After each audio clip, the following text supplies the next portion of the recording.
hello.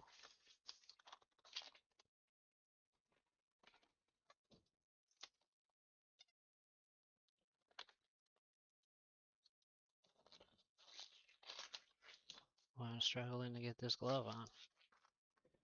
There we go.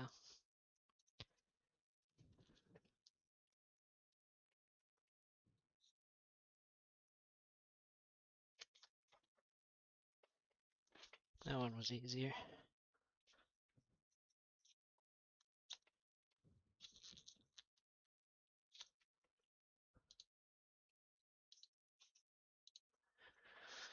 Okay.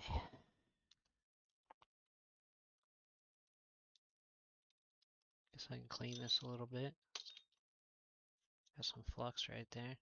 And on these tweezers.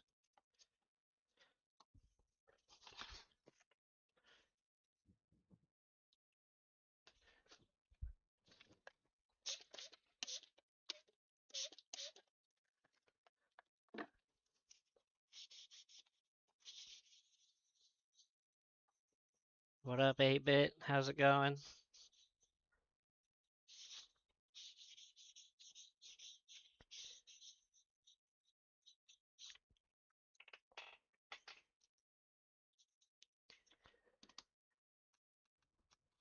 Yeah, pre-flux tweezers, dude. They're ready for the stream. They are ready. I'll put these screws away.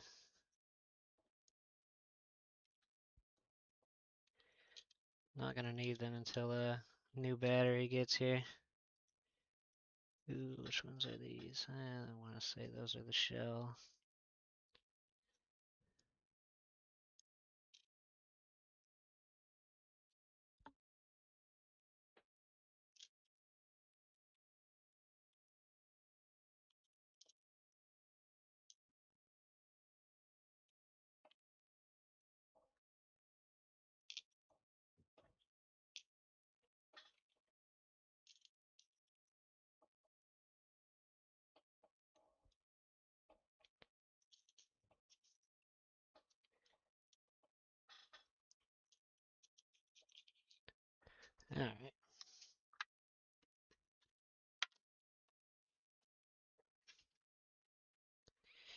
Alright.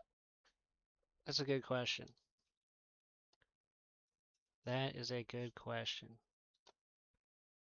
I think it's set to like low. Let me see.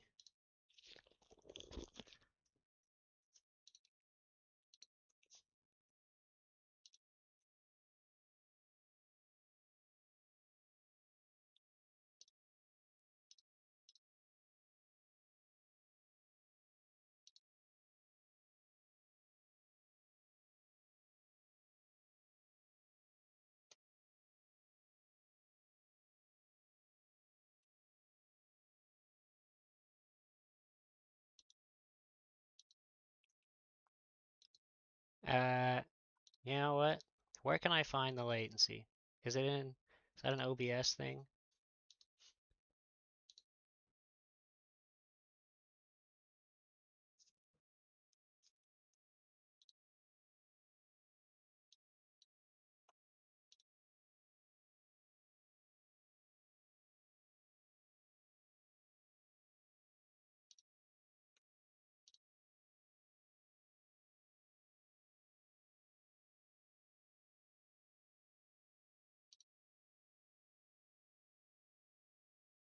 It's a YouTube thing.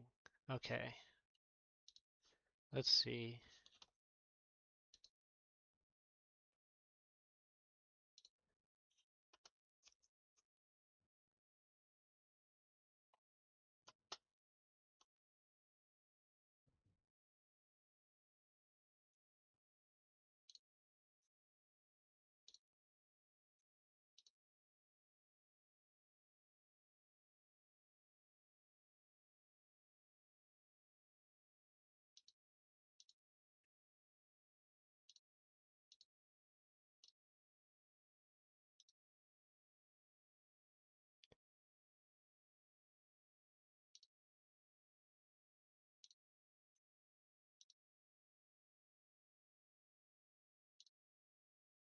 Um, I'm looking around on YouTube.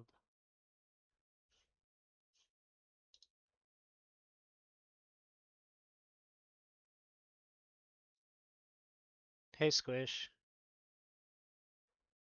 Yeah, I do want it on ultra low though. Happen to know where it is on YouTube? I'm looking.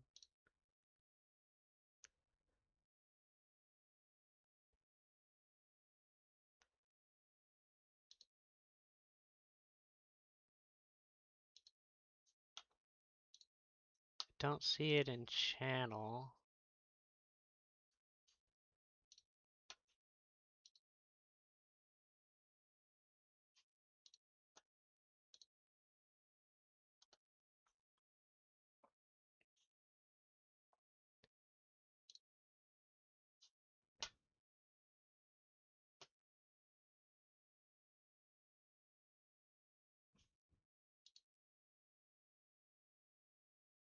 Ah, okay. I'm multi-streaming with Streamlabs.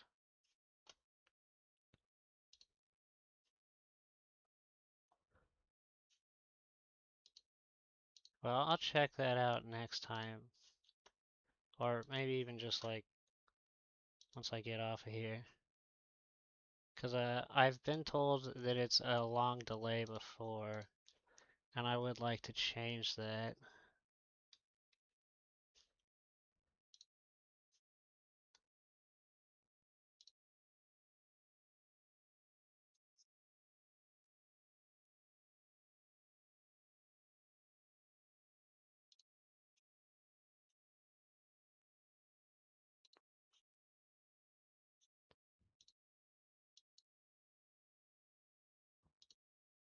Alright, anyway.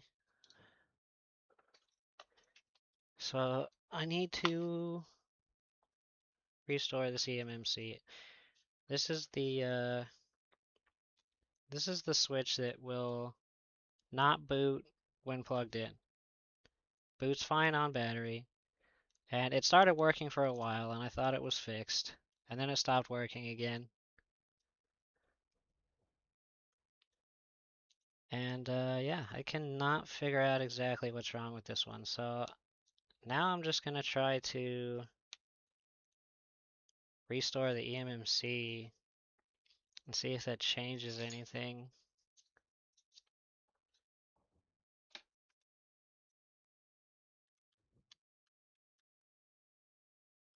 So I'm just gonna use Tegra RCM and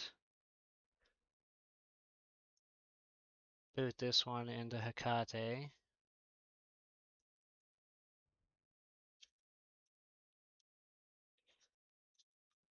See, it's on right now.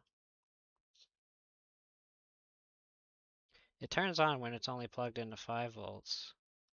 Oops, I'm supposed to power it off.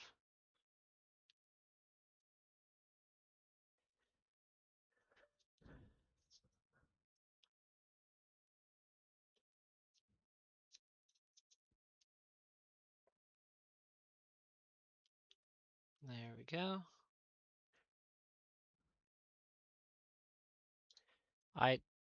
Dude, I'm about to hit this thing with a hammer. That's about where I'm at. This one is driving me nuts. Why didn't it boot into Hecate that time? It said successfully injected and then did nothing. That's weird.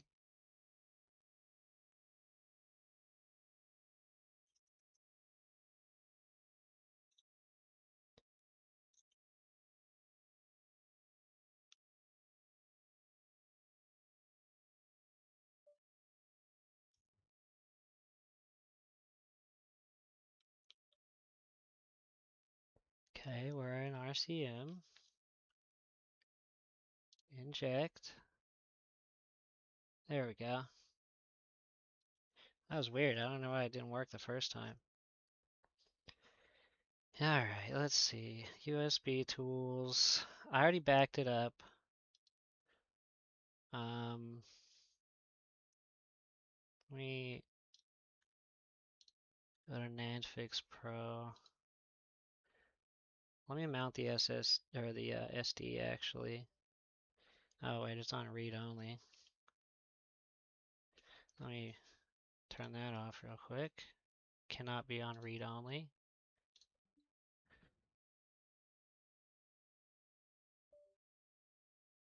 Okay, there we go.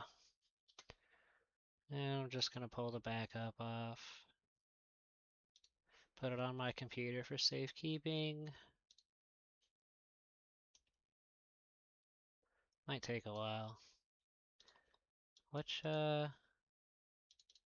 one is this? It'd be the most recent one.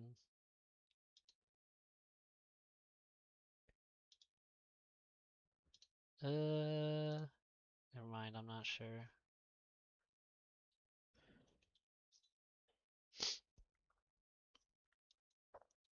I have too many backups on this. I might just re-back it up so that I know exactly which one it is. Oh hey Ace, how's it going? Because I have 3 folders on this SD card and I'm not sure which one it was.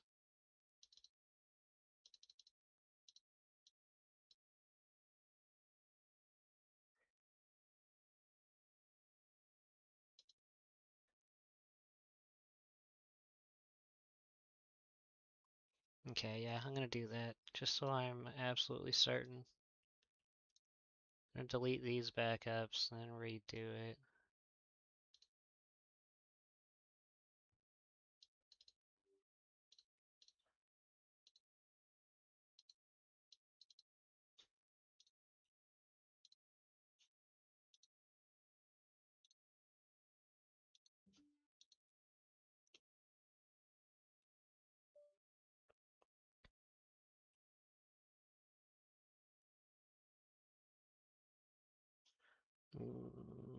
That's weird. Oh, it's just below that.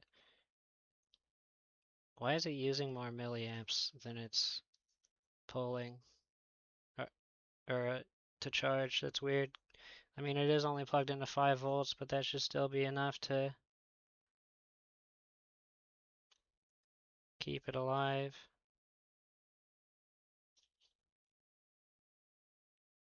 Wow, it's drawing a lot of power. 820 milliamps.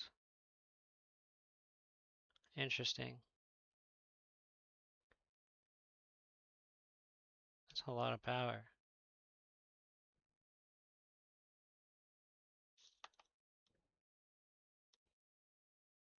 That CPU is quite hot. I feel like the CPU on this one gets warmer than it should. Yeah, 51? It should not be that high. Even without a heatsink and stuff, it should not be getting that hot. Look at that, it's climbing too.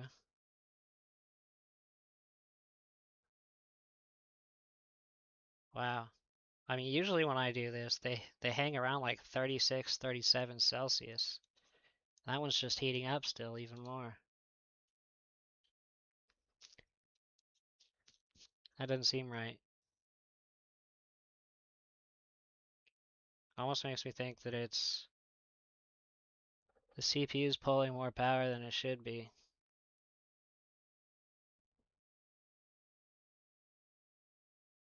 Huh, that's strange. Not sure why that would be.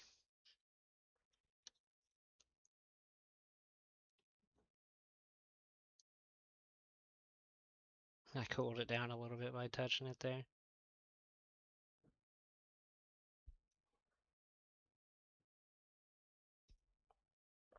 Now I'm almost thinking maybe it has nothing to do with the eMMC.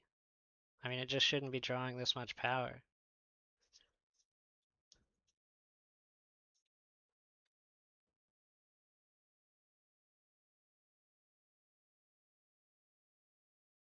That's weird. Let's see something.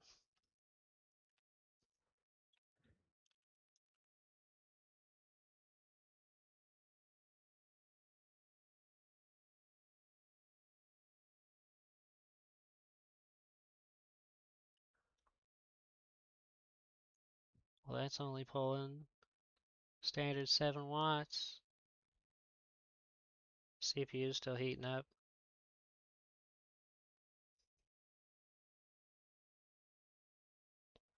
Alright, it's getting hotter and hotter. That is strange.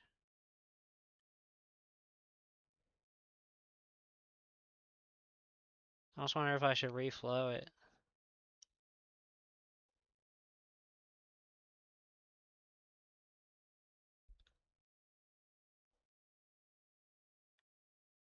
Or if I just need to go back and look at all the voltages on this again.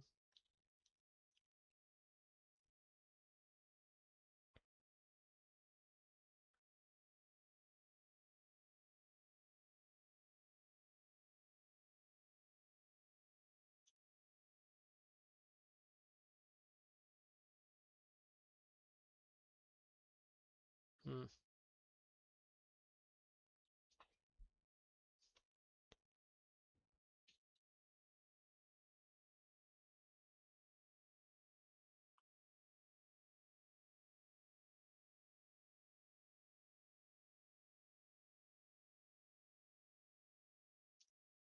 I might have to look this kind of thing up. I have no idea what would be doing that.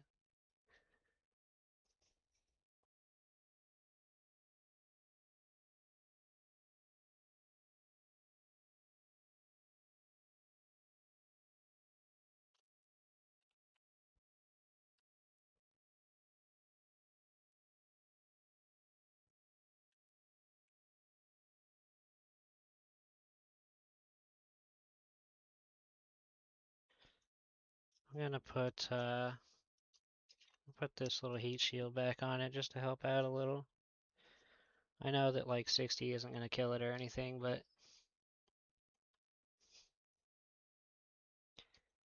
I'll do it anyway.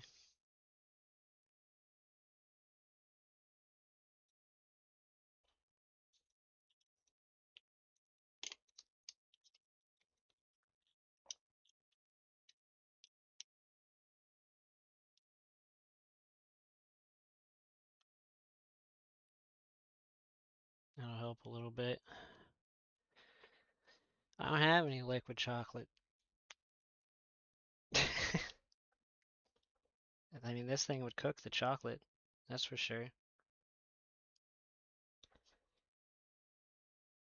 Alright, well anyway, let's do the backup. It said it needed more charge though, so I guess I gotta leave it plugged in for now.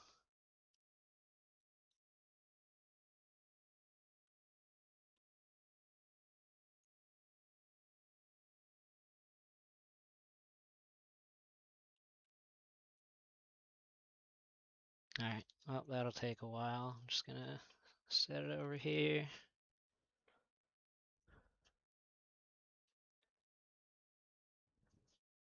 I need to know more about this chocolate switch you're talking about. Did what happened? Is this something I should know about?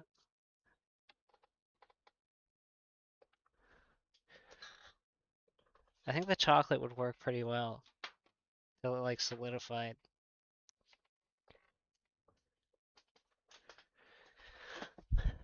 All right, well let's grab a new switch to work on. So the last one we did was a blue screen. What do you guys think about a no power?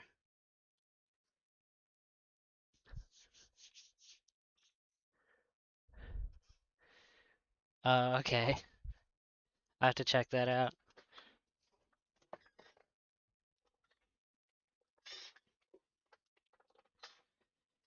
And that blue screen one is fixed, by the way. I just have to wait on a battery to get here because it surprisingly first switch I've ever worked on where the battery was actually one of the problems.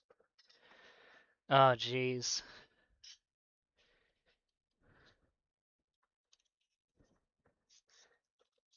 Not the chocolate, man.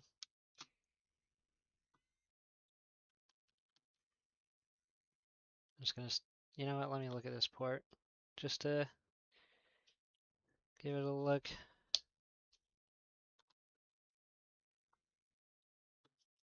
This switch is pretty good condition. Doesn't even look that dusty on the inside. Couple scratches on the screen. Oh, yeah. I try to like I've had two live streams that were the same.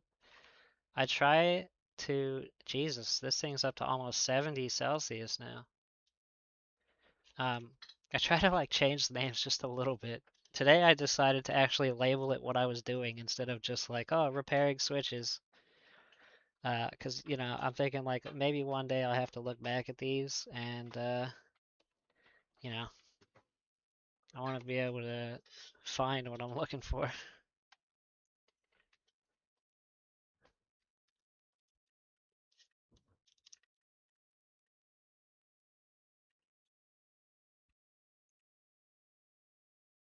That is a clean port, dude. Dude, this is in great condition.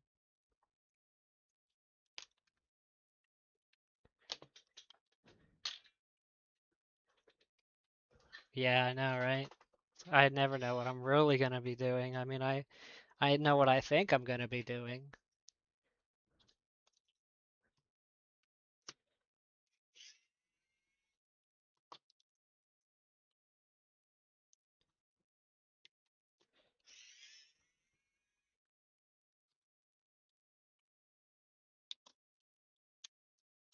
Not a speck of chocolate, dude. That is right. This thing is immaculate. If it wasn't for the couple scratches on the screen, this thing would be damn near brand new condition.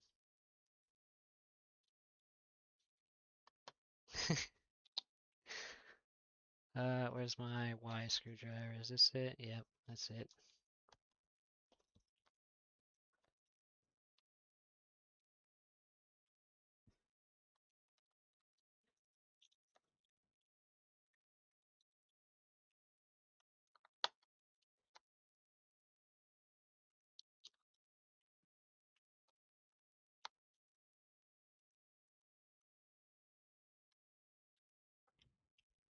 Well, pop this off real quick, and then I'm gonna see if it'll power. I think this one had. Oh, come on, get off of there. I think this one had. Man, even the backs, there's no strip screws or nothing. That's nice. Uh, this one wasn't labeled. Like, this was a bunch of six that I bought, and the other five all had labeled issues. This is the only one that didn't say anything. Let's see. What's the tail insertion tool say?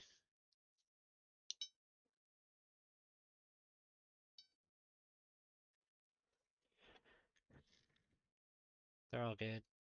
Normal. So, well, I need to give it some power, but well, let's just turn it on without power. Nothing, as expected. Could be a dead battery though. I'm just gonna steal this power cord for a second from the other one. Um, that is charging,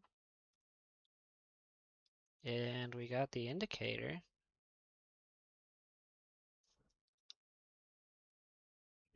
I guess we let it charge for a little bit.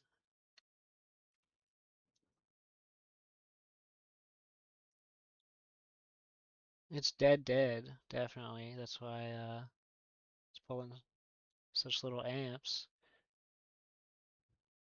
It will climb though.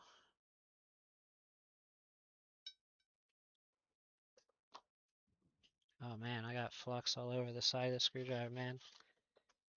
I was uh I was messy the last time I was in here working. I got flux on anything else?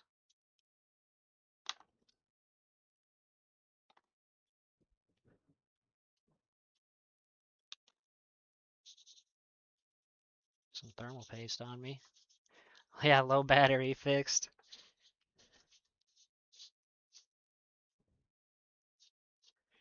That'd be nice, honestly. Just, okay, yep, it works. Don't have to do anything. Look at that fan, dude. There's like no dust in there.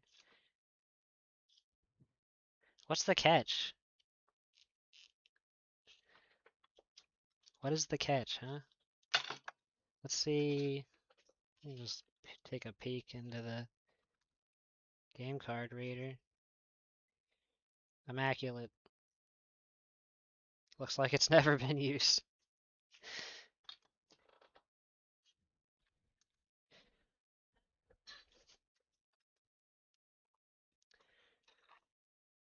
Oh, this is almost done backing up.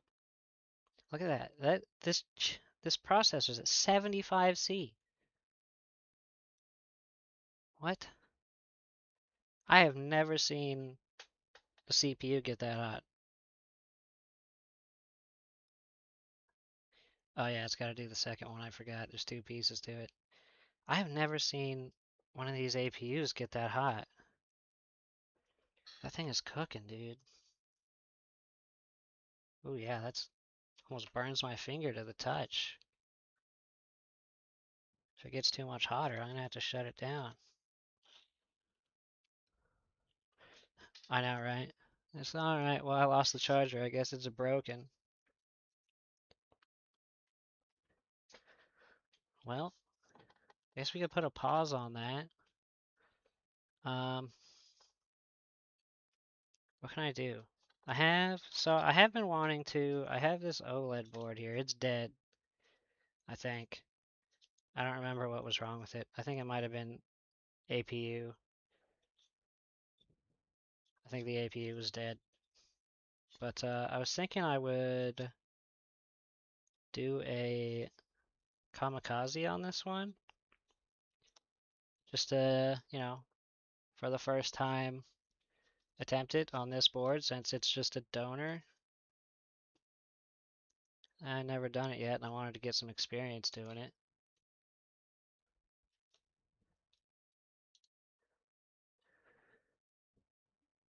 Um, Let me see. I gotta pull up. I think who is it? Is it Forfix who has the layers? Let me see.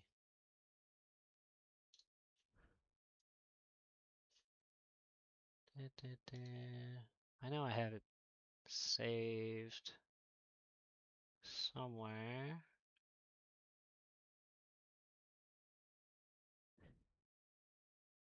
Thought it was this one.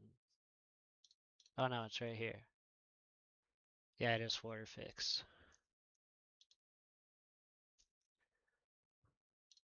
I assume it would auto shut down. That would be not good if they don't have a auto shutdown.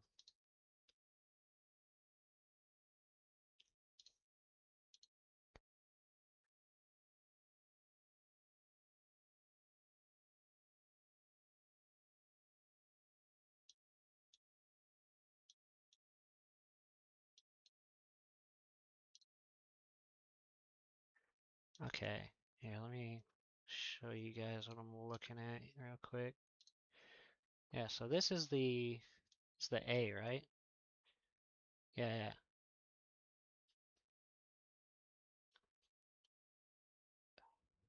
But oh, where's the layer? How do I do the layers? Oh wait, it says over here.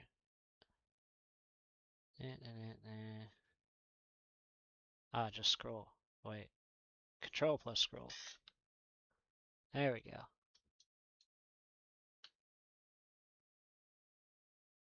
Is that the one I want to go for?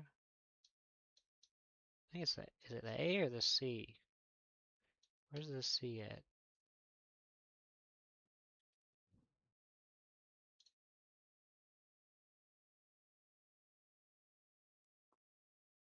A wire with the DAT0 adapter as an alternative to Kamikaze.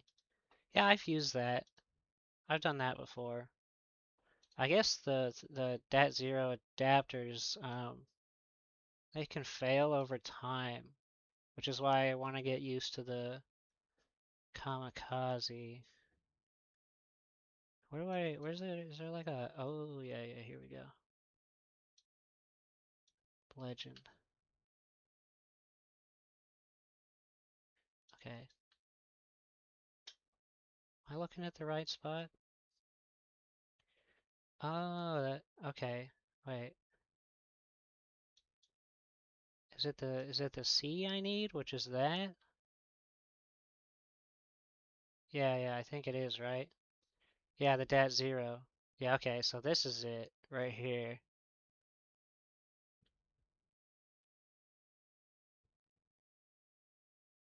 So I have to go through 1 layer, 2 layer, 3 layer, and then it's the fourth one down. Alright. And it's just right there below that. Right here. Okay. Guess we just start digging, eh? See what happens.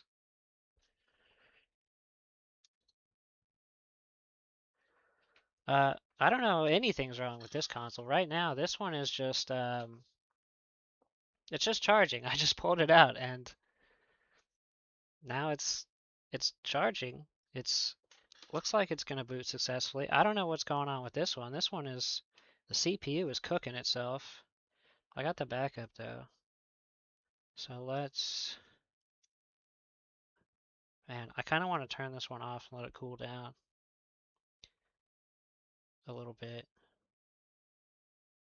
And also let it charge a little, because it doesn't hold a charge very well with this 5 volt.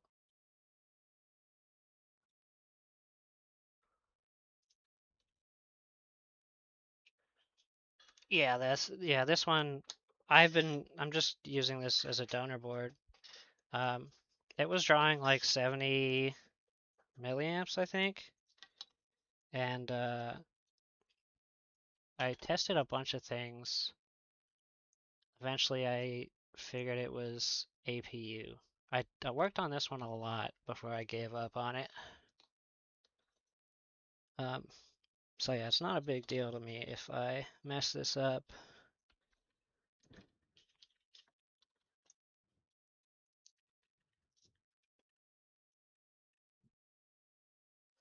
Alright, what are we looking at here? There we are.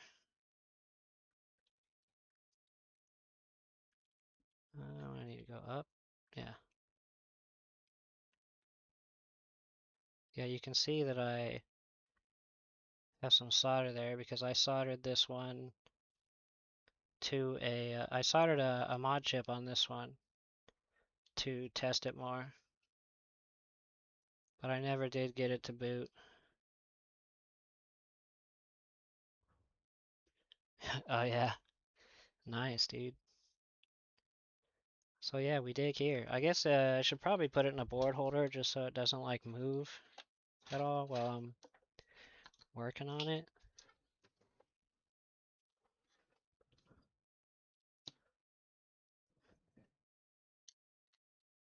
Uh, yeah, I just looked at it on Forterfix's website where he has the layers. Super useful, by the way. Awesome job on his part. Hot glue it to the bench, dude. Yeah, it's an option. Wait, where am I? Over here. Over here. Okay, hang on. Let me zoom out. There we go. Right there.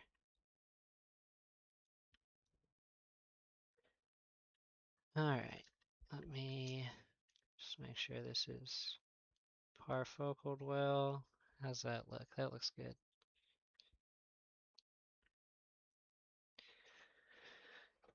Alright.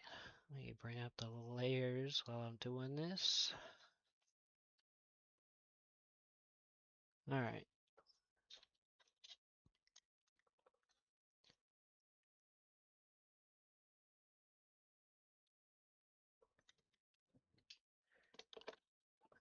And I'm gonna use the just regular grinding pin tip that comes with the grinding pin instead of the balls because I want to go slow. want to go slow.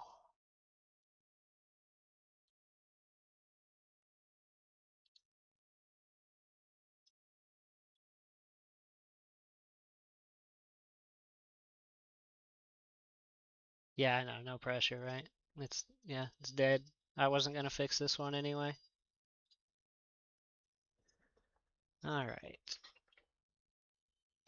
Can I rotate this? I'm gonna rotate this. There we go. That's exactly what I'm looking at. I don't, let's see. So it's right.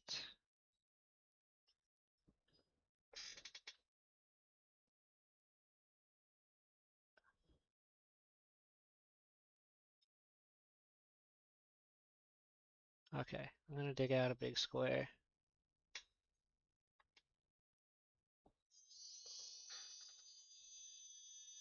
Under here.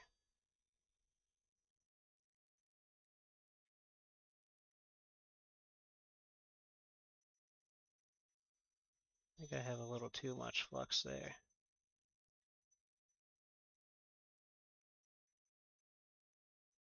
Let me clean some of that up. I have too much flux.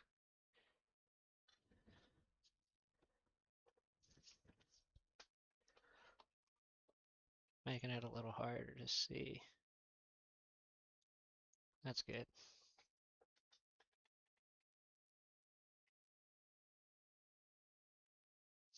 Hopefully I'm not too shaky for this today. Oh, that's better. That's way better.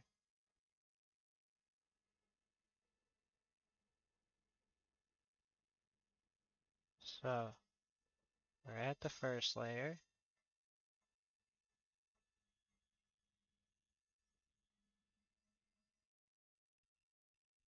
And, alright, we're through the first layer.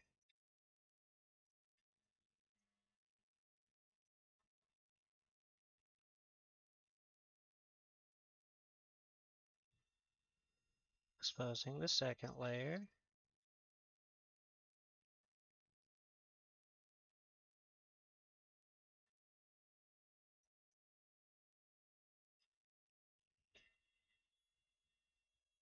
Okay, let's clean up a little.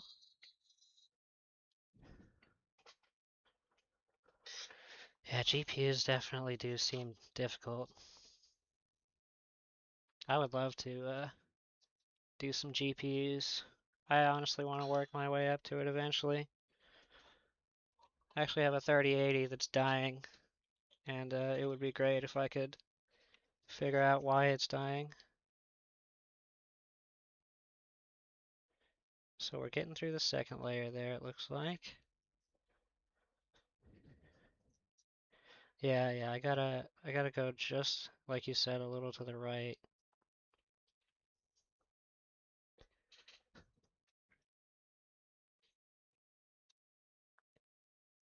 Alright.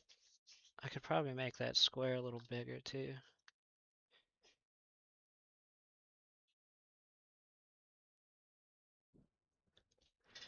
Hey Devil, what's going on, man? How you been doing? You been streaming? I haven't caught any of your streams except for that one that I was in. I am attempting a kamikaze on a donor board.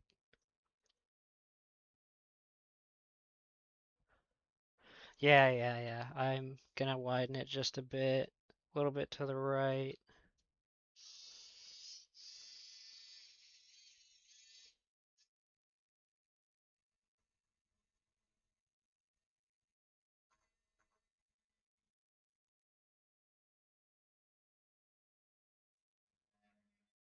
I don't have the steadiest hands today, but it still seems like I'm doing okay.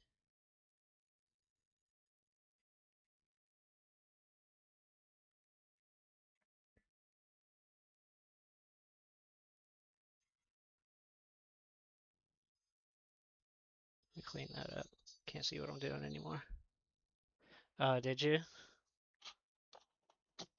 I never look at my notifications, so I never know when anybody's streaming. I usually sometimes I'll just be sitting there and I'll open up YouTube And it's like, oh, hey, look, they're alive. Okay, so it looks like, I see, let me clean this with a little alcohol too, because just want to confirm exactly where I'm at. So that's second layer I'm getting to.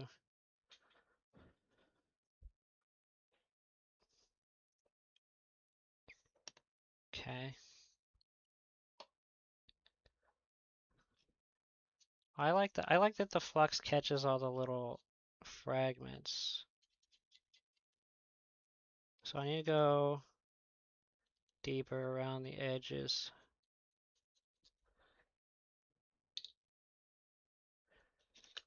But I did notice that using like too much flux and can actually make it worse.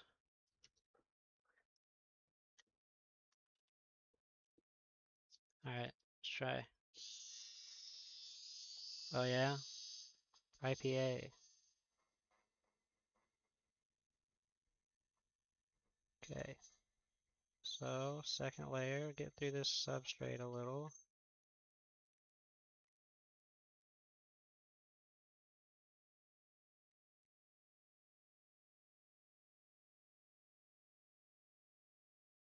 Alright. Let me just wipe this.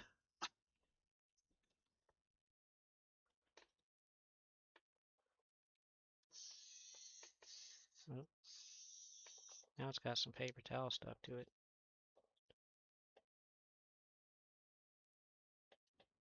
There we go. Can I clean that off? No, still got some more on there.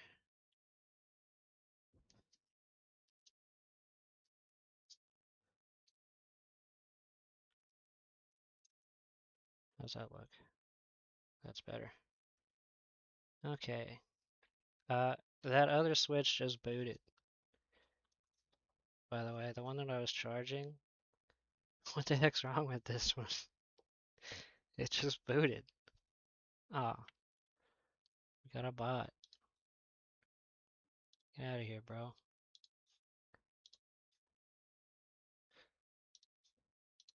It's always on Twitch that you get the bots.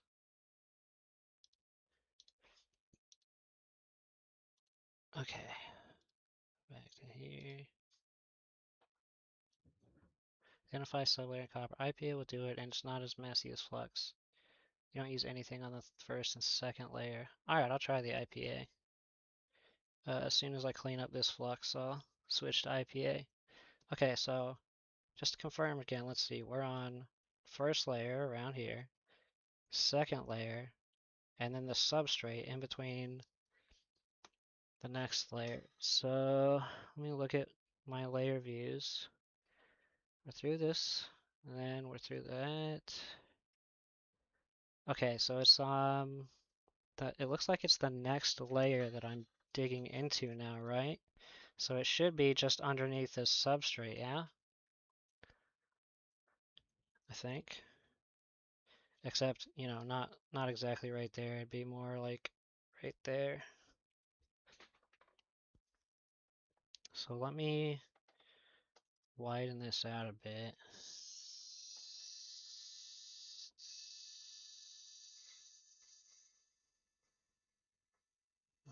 Hold this a little upright more.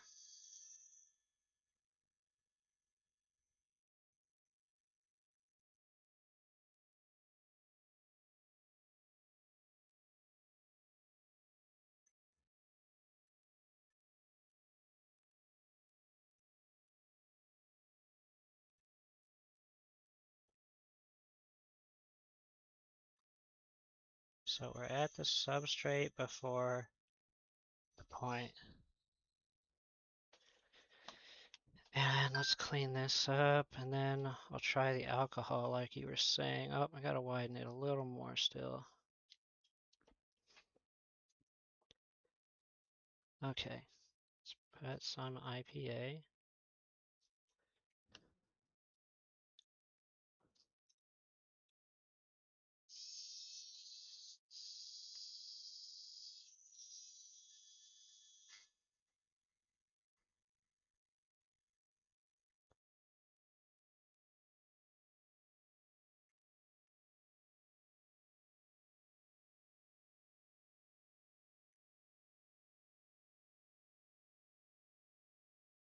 All right.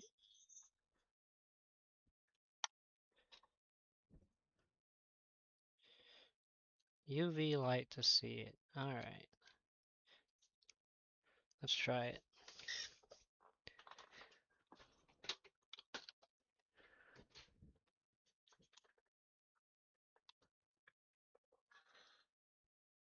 Yep, there it is. Good tip. It's that lower one, right? So right here, right?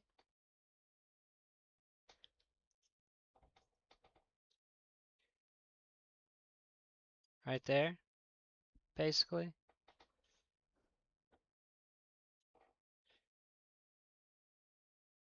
Just under this substrate.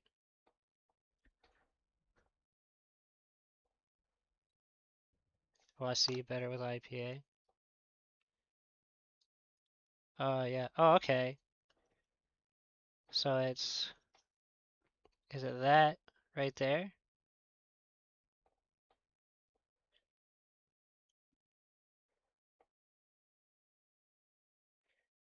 So it's outlined by the glow.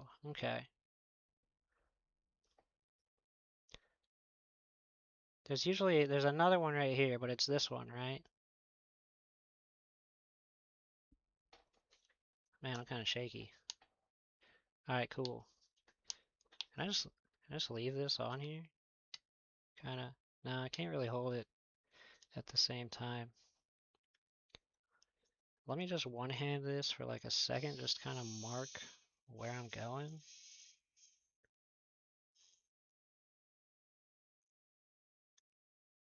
Okay.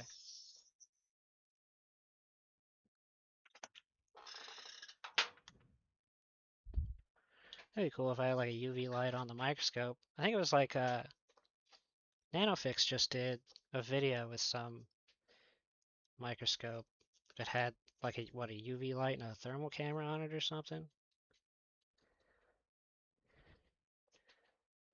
Yeah, I know. I've been told that, and I need to fix it as soon as I figure out how.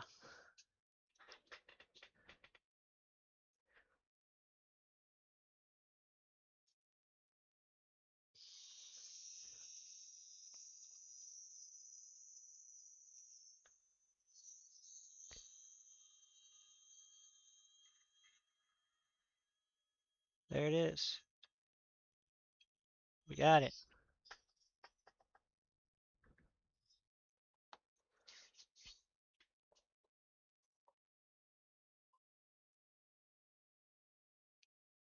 I revealed a little bit just south of it.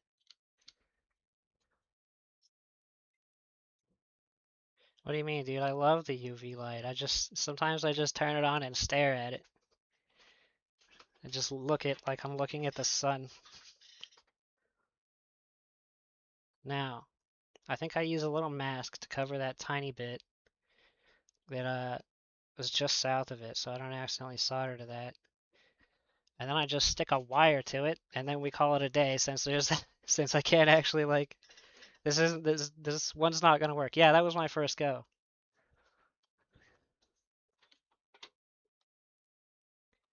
Okay, so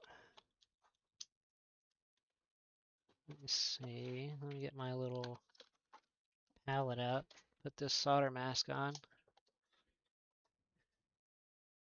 So I want to cover everything around the point, right?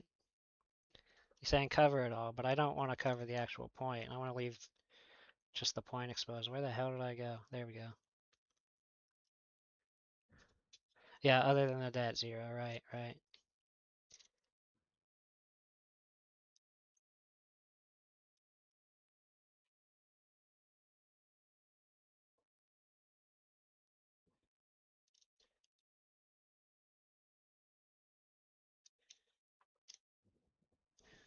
Now this solder mask is just gonna dribble for the next like 5 minutes because it does that. All right. Where's my watch oiler? Here we go.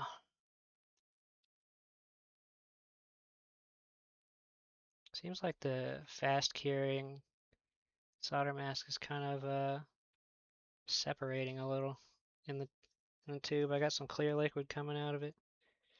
All right. Oh my God, look how shaky I am.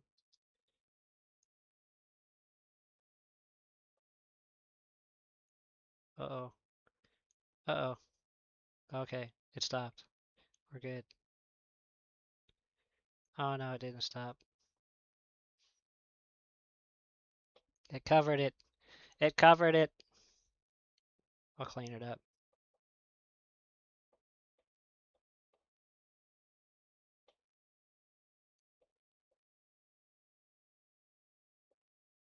I'll just wipe it up because it's definitely covered.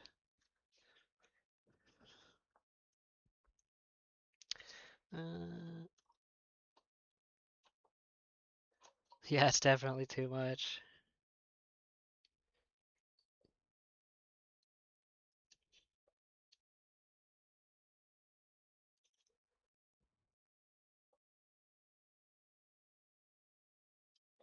All right, let's try this again.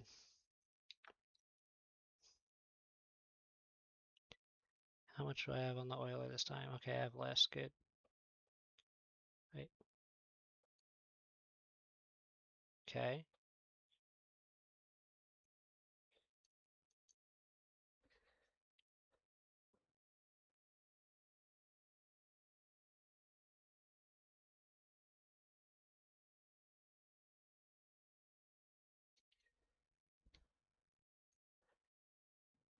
Oop, is it gonna bleed onto it?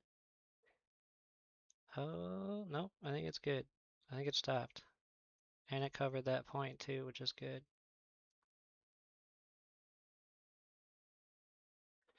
Need a little more. Oh no, I think it's flowing over it now. It's hard to tell. All right, we try again. Because I think it's flowing onto it.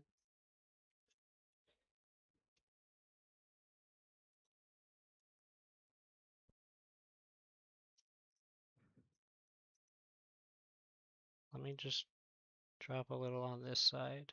Oh, that's too much. How about now? That's a little better. And then I'll see if I can spread that around.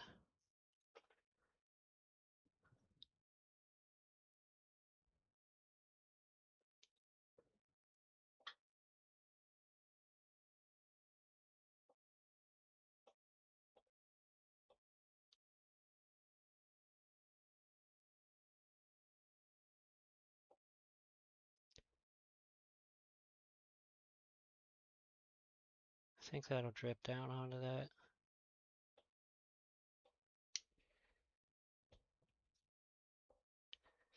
Yeah, the switch did boot and it is running. No, it's not on fire. Just get that to flow down onto there a little.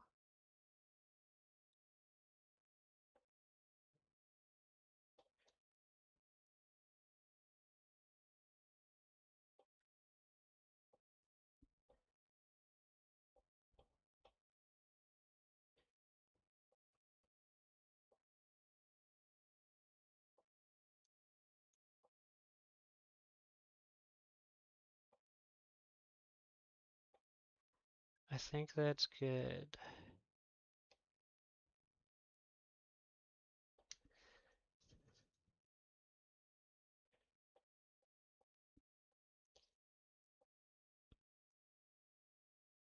I think that's covered.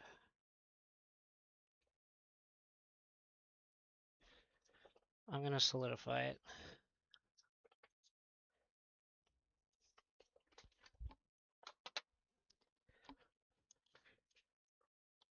All right, we're cooking. We're making it. Well, while that does its thing, yeah, so this switch just booted. Like it just works. I don't know what's wrong with it, because I mean, it seems like there's nothing wrong with it. Joy-Con connected. Joy-Con connected.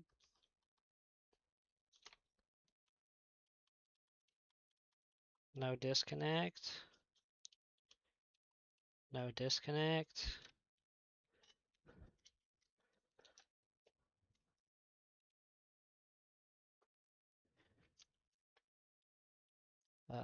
Let's put a game cartridge. I can't imagine this wouldn't work because the game card reader was in great condition. Yep, that works. Throw an SD card in it and see if it reads it. No, it's not even parental locked. I don't think. Even if it was. That's crazy.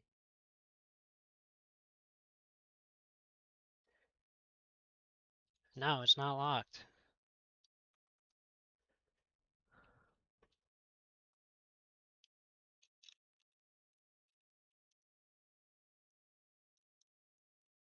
SD card reader works. It picked it up right away. I don't think there's anything wrong with this one. Wi-Fi? Let's see. Can I connect to Wi-Fi?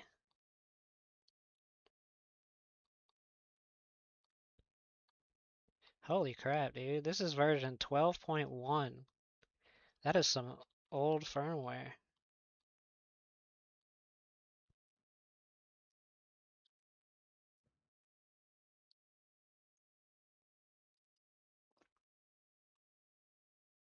It picked up my Wi-Fi.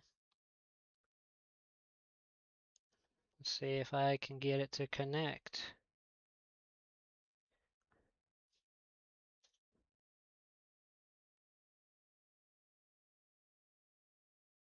Uh,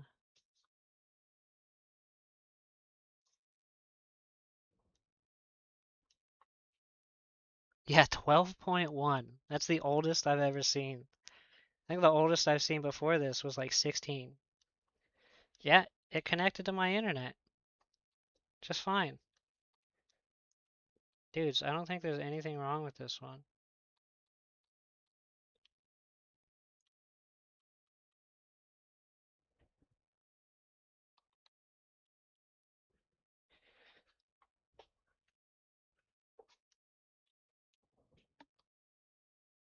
That's crazy.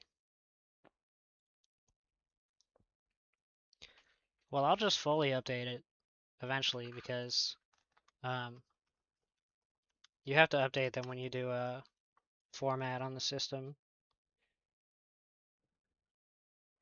I guess I'm just going to set this one aside for testing because it doesn't seem like there's anything on it to fix. So let's power it off and I guess yeah, we did it. It's fixed. Great job. I've had this UV thing on here for so long and it's a fast carrying, so it really only takes like 10, 20 seconds.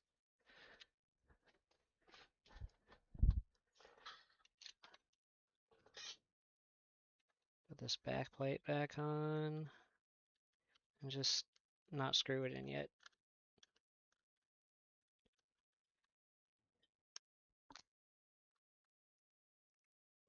Yeah, fixed. Great job, everyone. We did it. Most difficult repair yet.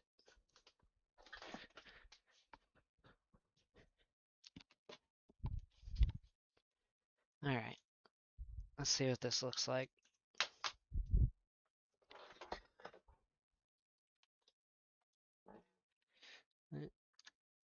Alright, what are we looking at here?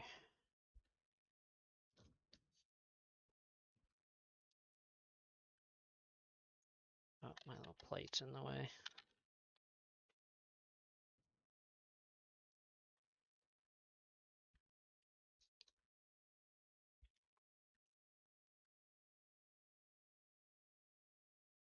Alright, well, let's throw some paste in there. I don't think, I mean, I do think that it will go right to that point, because I'm pretty sure that little copper just south of it is, it's at least mostly covered. But we'll see, I guess.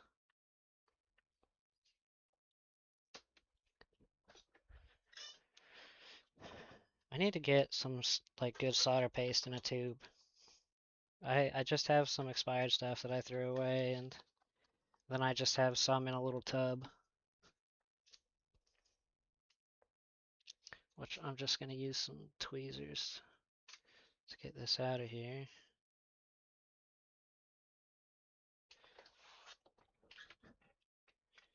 See how much do I got on there? Eh, eh, eh. That should be good. Let me try and kind of push that a little more over so it's on the actual point.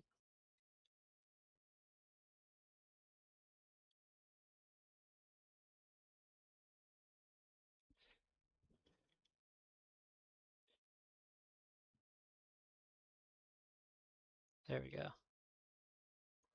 Wanted it in the middle.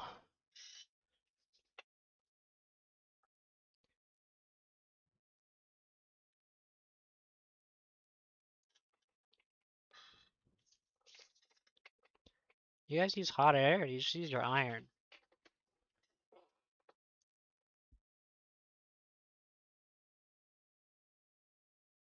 I mean, I'm sure both work, but I'm curious as to what you guys use.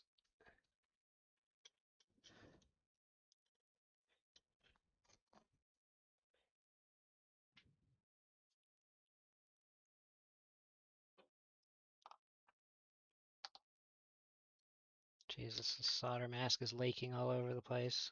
It does this every time.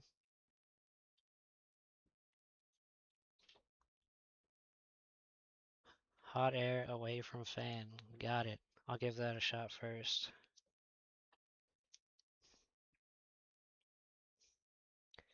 Well, I don't have the fan in, so it doesn't really matter.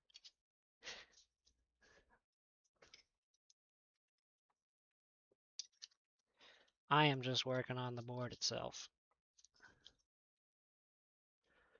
And I can do like real pretty low, huh? Like probably even lower than 350, but I'll do 350.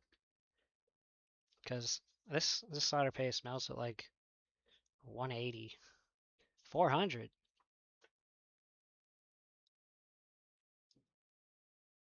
Alright, why not? We'll try what you're saying.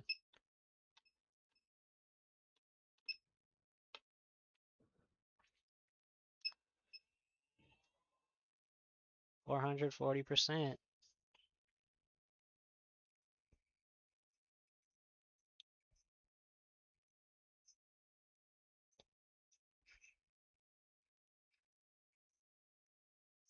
I'll trust you.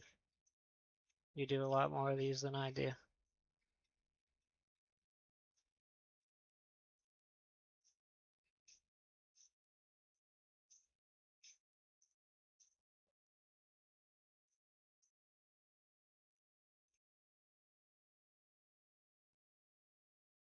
— 600C.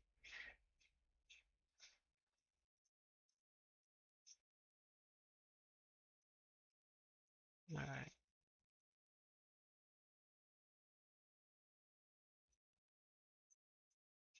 I can't believe it hasn't melted yet. There it goes. Oh, that was too much.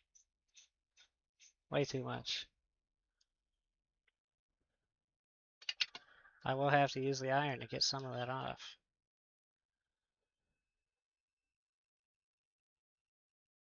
Ooh, it didn't stick very well. I might have to just grind up that little bit a little more. Probably won't even grind it. I think I'll just scratch it with my tweezers.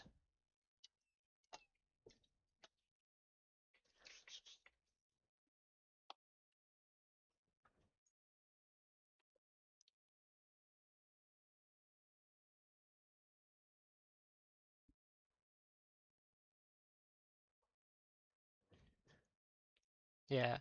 Well, definitely, yeah. I mean, if I was in the chassis, I definitely want to keep it away from the plastic.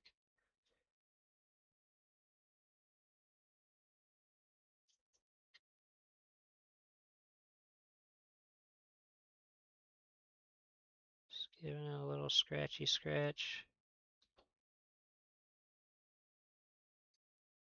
That should be good.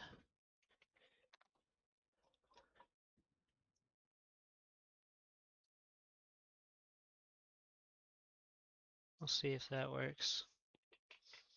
It's also possible that I just needed to heat it longer. Because I think, I melted the solder, but not sure if I really heated the board enough. Alright, let's try, so less solder paste, for sure. How much is on there? I'm not going to be able to get that in there. Need it more on the tip of the thing.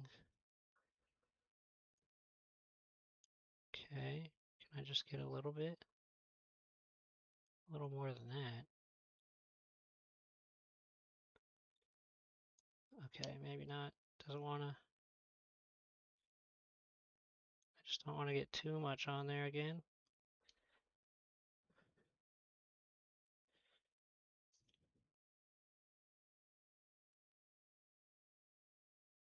It would rather stick to my tweezers. That might be good. Can I just push the rest in there?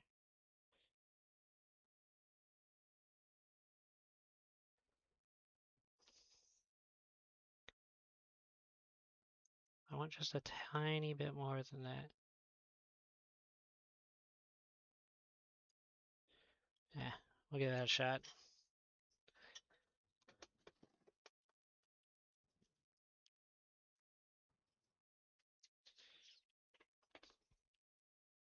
Dude, this solder mask is still leaking all over. It takes forever for the pressure to equalize in the tube.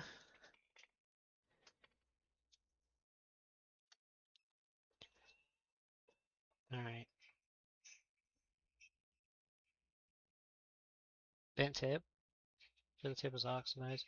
I'll try it. It's my conical tip. You know, nothing sticks to my bent conical tip anyway. Not for me, at least. Let's give it a shot. I don't know if I'll be able to get the point hot enough with this.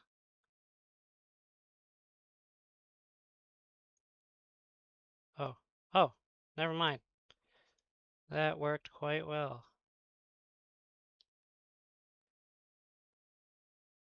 Look at that. We're on it.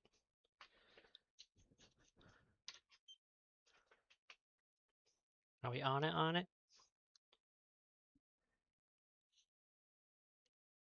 we... We're not moving around? Oh yeah, no, that's on there. That's good. Wow. We did it, guys. We did it.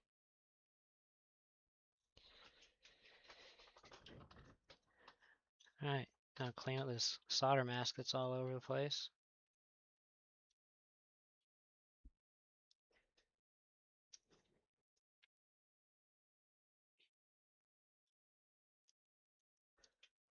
There is no issue now. I just tried the bent conical and it just went right on there.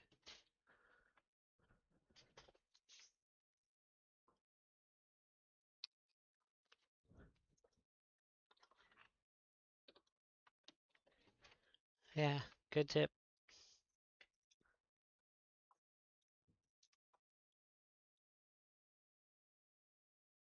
And it really didn't take much solder mask at all. I definitely had way too much on there. Or not solder mask, well, I did solder mask too. I had too much solder mask as well, but the solder paste just takes a very tiny bit. Is this tip clean? I clean it a little better.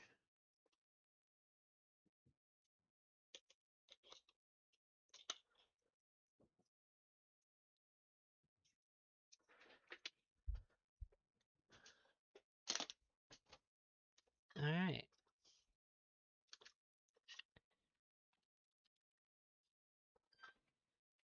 Well, that was fun. I enjoyed that. Wasn't too hard either. I feel like I could definitely make a habit of doing that.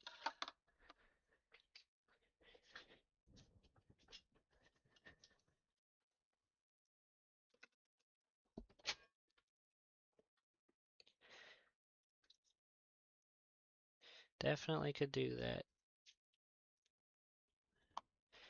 Alright, I guess well, this should be cooled down now. I'm gonna start this one again. Good practice indeed. Let me clean this up.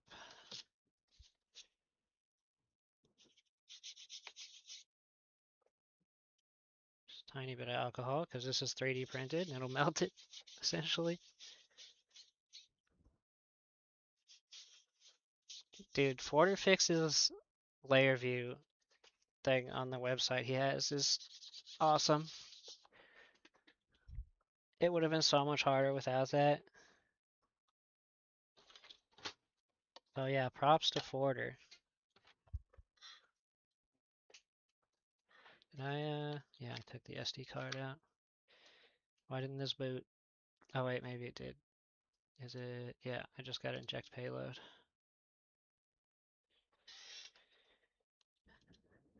Okay. Oh, Devil, you weren't here when I was doing this, but so this, I don't know if you've ever encountered this, but this processor gets way hot. And this is the switch that you and I spent like weeks working on, and then we thought it was fixed, and then it broke again. I just noticed the CPU is getting way too hot. I mean, I even put the little heat shield back on it just to help it out a little bit, but it was at like 75 Celsius a bit ago. And usually when I'm in Hecate on these, I never see them get above like 37. So I don't know. I'm thinking maybe that there's something wrong with the APU, or it could be that there's something wrong with, um, I don't know, something's feeding it too much power or something. Well, yeah, it's definitely a V1 because uh, I'm just injecting payload. I don't actually have a mod chip on this one. Hey JFix, how's it going? Welcome, welcome.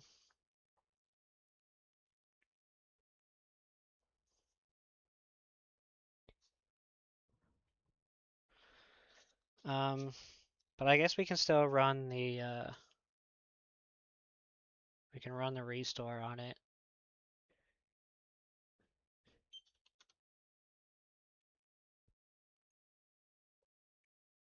I guess I don't need this out right now anymore. Just wipe the tip off.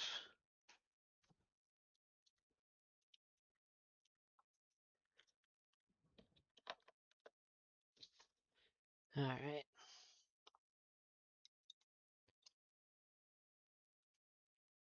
Going well. We just had a quote broken switch that I pulled out from my pile and just plugged it in and the thing just works. I can't find anything wrong with it, so looks like I paid for a completely functional switch and I paid like $40 for it. So that's pretty cool. This one has had like a million issues that we can't figure out exactly. It started with like we thought it was M92. I've replaced the BQ, I've replaced the M92, I've replaced the P13 and the Max chip on this, the 77620, and also fixed a capacitor that was on the APU. And still, this thing doesn't boot when plugged in. It boots perfectly fine on battery. Um, and also, now that we're in Hecate, I've noticed it's getting really hot, which is strange to me. I don't know. Maybe, maybe I've just never. No, I mean, I've done other V1s and they didn't get this hot. It's just weird to me. Maybe I might be obsessing over it for no reason. But let's do the restore on this real quick. Oh, no, that's not what I need. Okay, we're using NanFix Pro.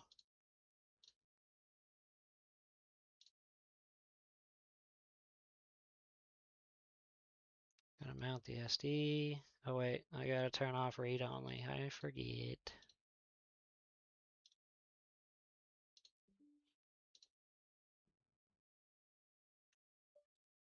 There. Now we mount SD card. Getting keys. Keys imported. Ejecting it, and then we switch to eMMC raw GPP. And we start the level 1 process. Ooh. It says product info is not found or damaged. Interesting. It should not be damaged at all. But that would mean it's corrupt. We could do a full rebuild.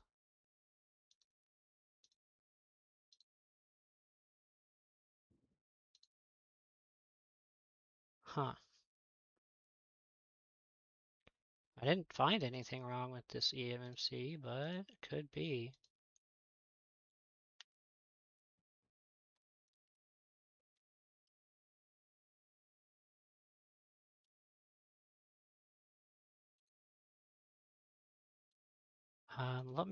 You know what I'm gonna do? I'm gonna dump the product info using lockpick. So I don't, honestly, dude, I've been working on this so long and I didn't take enough notes, so I don't exactly remember. I think I was getting what I assumed was a low-ish voltage on the CPU rail. It wasn't like, it was low by like 100 milliamps, I think. Hopefully I'm thinking of the right console.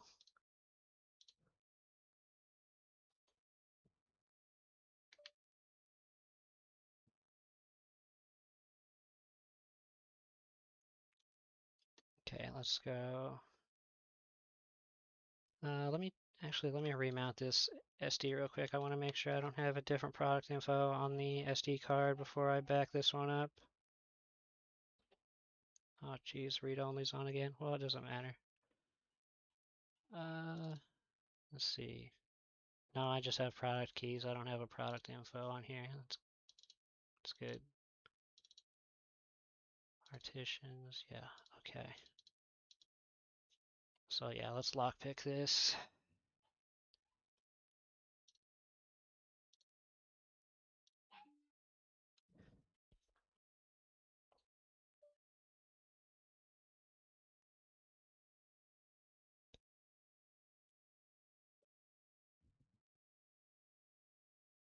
Okay.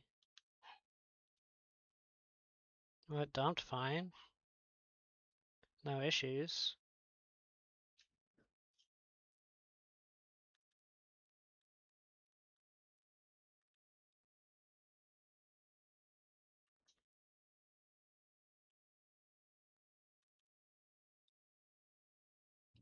Oh yeah, that's because it's not plugged into the ammeter. It's plugged into my computer right now, so that I can connect it as a USB device to inject Hecate. There's not a mod chip on this. I'm just injecting with the little jig that I made.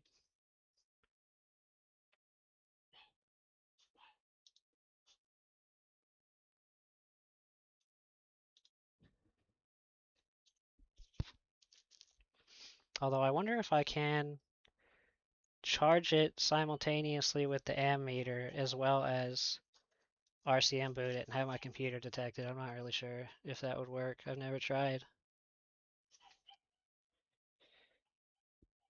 Okay, what was I doing? Oh yeah, I backed up. So let me go mount the SD card again so I can take it off of the SD card and save it on my computer.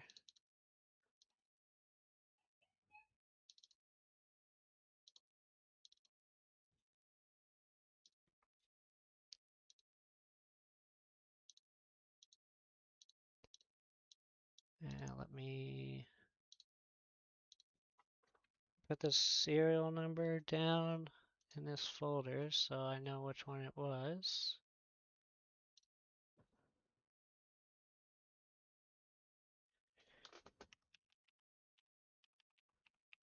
Okay. Is that right? Yes, that's right. Then I'll move them. Well, I'll make a copy. And I'm just moving them to another folder just in case.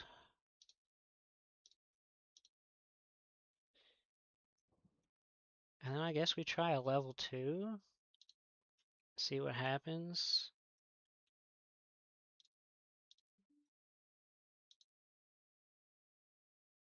I still think it's weird that the level 1 said that,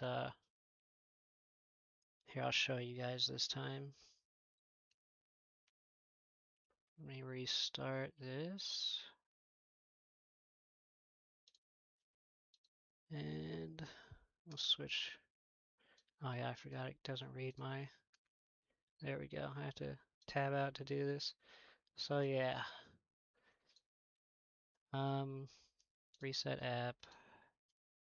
So watch, when I try to do a level 1, first we gotta mount the SD card and point it to my firmware. I just used 22. Okay, we can pull keys. See, it says it was good, successful.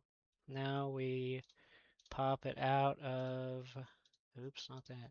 Now we pop it out.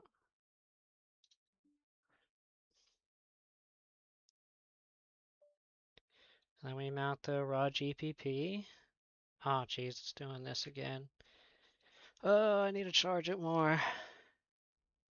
Wait, I want to test. I doubt my computer will detect this if I plug in the other cable, but we'll see.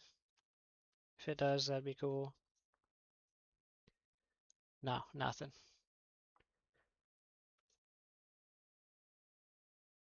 Dang. Well, I guess I have to wait and let it charge more. It's pulling too much battery. Just killing itself too fast. Alright, well, I guess I'll grab another switch out. And we'll just let this one charge. I'm going to turn it off so that it's not just sitting here cooking itself. It'll charge faster. Only thing is I might have to steal the cable a couple times.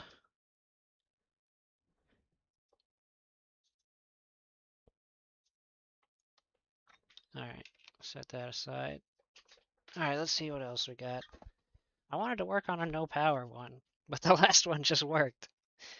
So this one, I don't know if I want to mess with this one yet. It says it turns on and off. I've got another one here. Let's work on this one.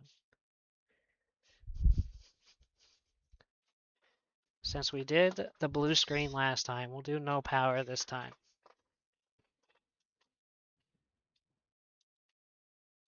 Guess I could put those screws away, but no big deal. Not like I can get them mixed up. I've got so many of them. Well, these, keep those together. Those are the outer shell. Whoa. That's been stripped out at one point. Someone grinded it down. That's not even the right screw, I don't think, because it looks silver.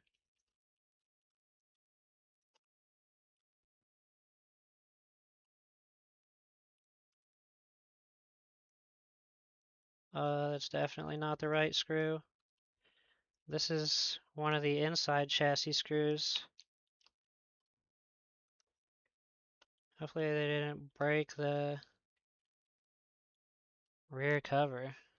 Okay, come on, get out of there.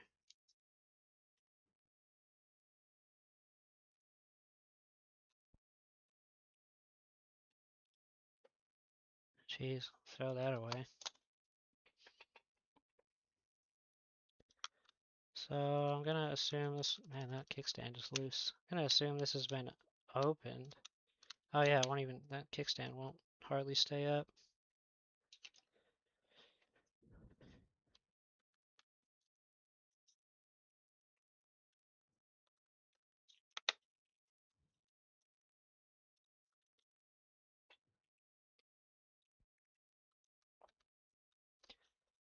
So, Devil, what do you do in your spare time when you're not fixing Nintendo Switches and modding them?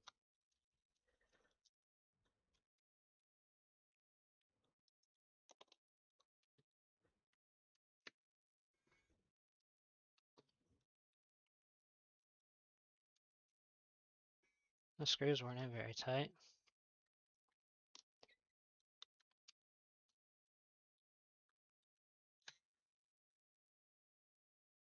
Why did that just pop up like that? It wasn't sitting flush. What did they mess up in here? He goes to five-star hotels. Dude, that'd be crazy.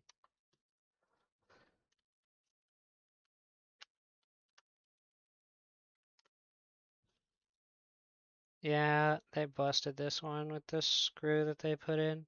What the f- What? What is going on here? What?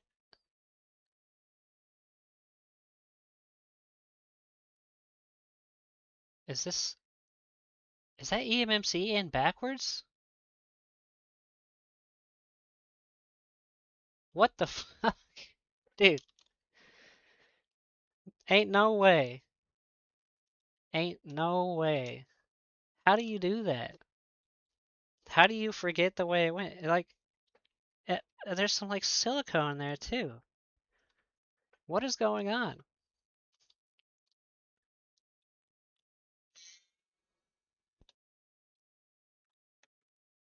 I really hope that doesn't mess up the port, because I don't have to replace that. Hope they didn't mess up the eMMC.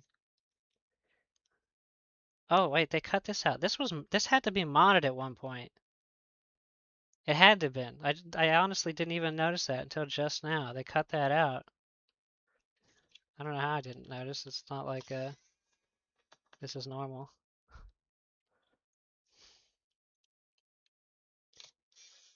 I wonder if this was modded. They took the mod chip out. Forgot how the damn eMMC went. Oh, I got one, two more.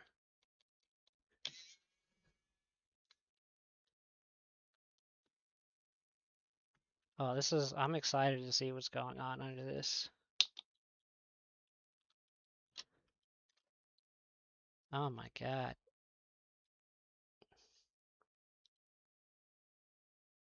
Look at that. They just put a pad there instead. You spent time at AliExpress. How many kids you got, dude? Interesting. Dude, what the fuck?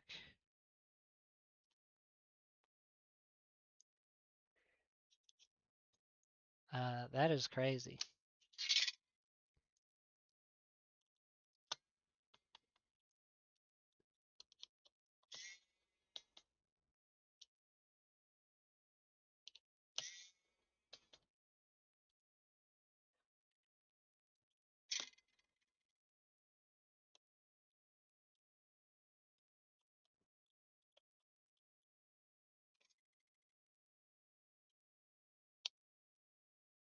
Nice budger.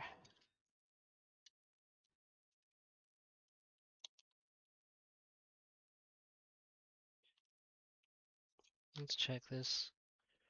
See how it looks.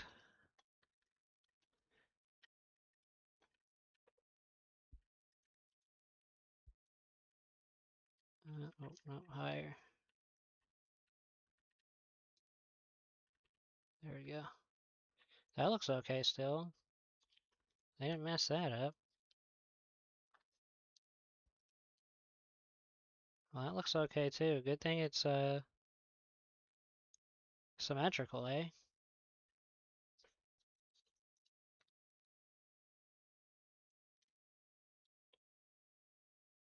Don't really see any other signs of work. That's just from the little pad. Of course, I can tell that the shield's been taken off before. So it was 100% modded. I wonder if they modded it to try and diagnose it.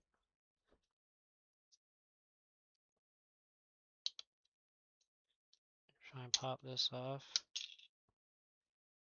There's not a whole lot of thermal paste on there. Oh yeah. Look at they left their solder blobs on there. But it doesn't look like they messed anything up. Let me just get this solder off.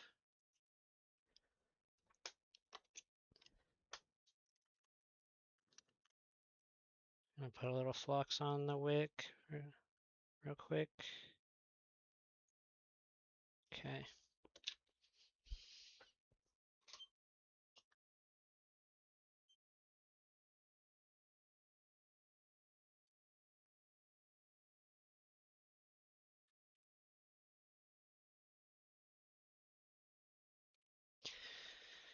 All right.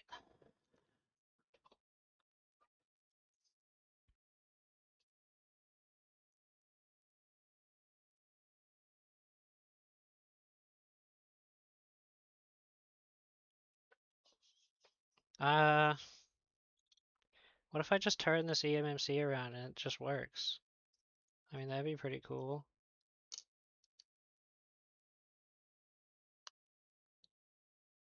The eMMC is a little bent. Hopefully none of the solder balls cracked.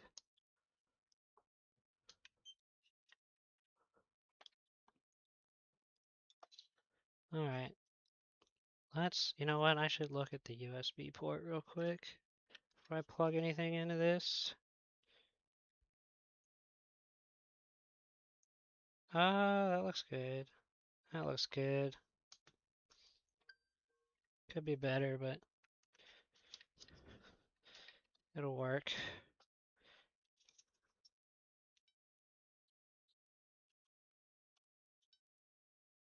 Oh, we got an open line. Well, it could be. Okay, yeah, it does that sometimes. It's good.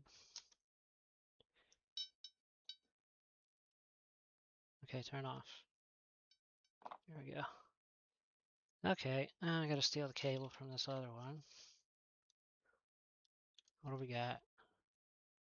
Oh, that's not good. Nothing.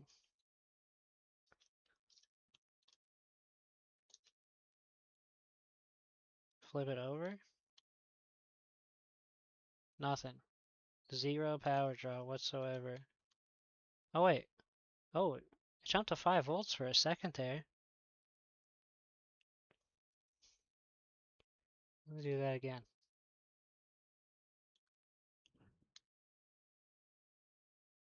Interesting. Let's see if it boots off battery. Yeah, we're at 4.2 volts already. See what happens if we just bypass everything else and power it on with battery using my little homemade connector.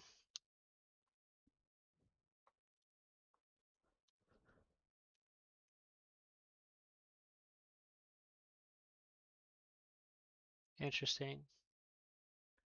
So we're stuck in first stage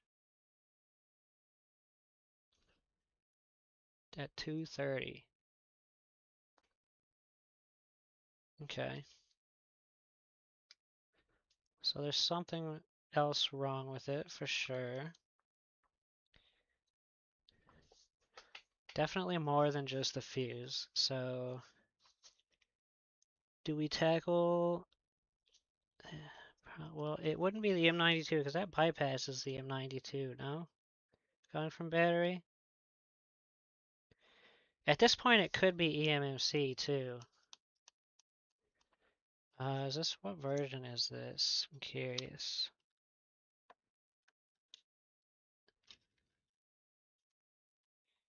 This is a version 1. So I'm wondering if I can, yeah, start somewhere, right? I'll give it a little poke for you.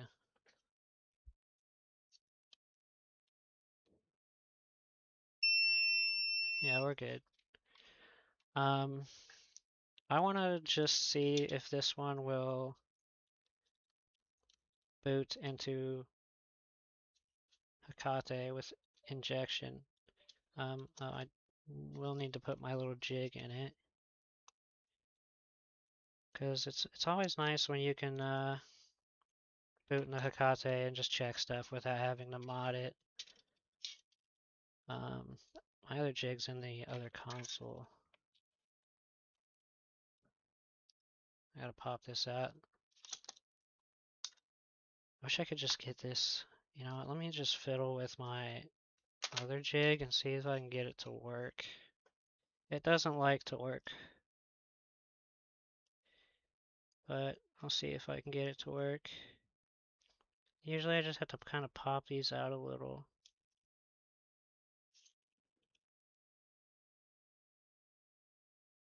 See, I made this one myself. I 3D printed it, and it's just not perfect.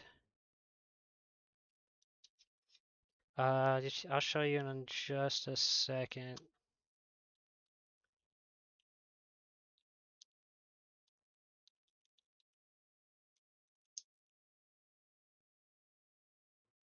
Just want to see if Hecate or if Tegra will pick this up real quick.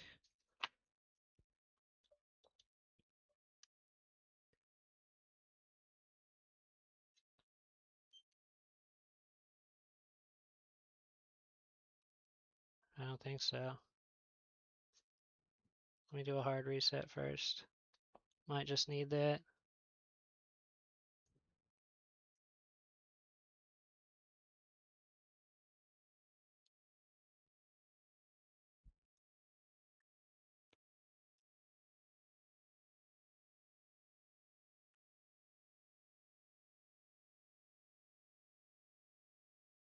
Alright, now let's try RCM again.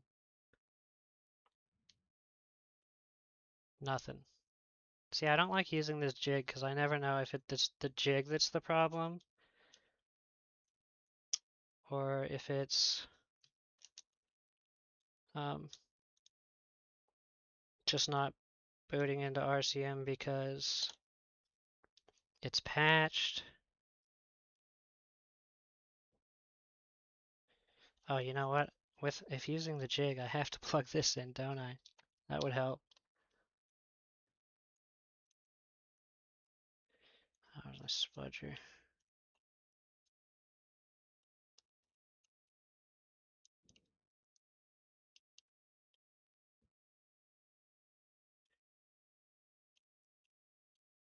There. Okay. Well, this is once again is plugged into my computer directly. But also I wasn't pulling anything. It did jump to 5 volts and then it immediately fell back down. Yeah. Okay, it's still not booting into RCM. So let's explore other stuff.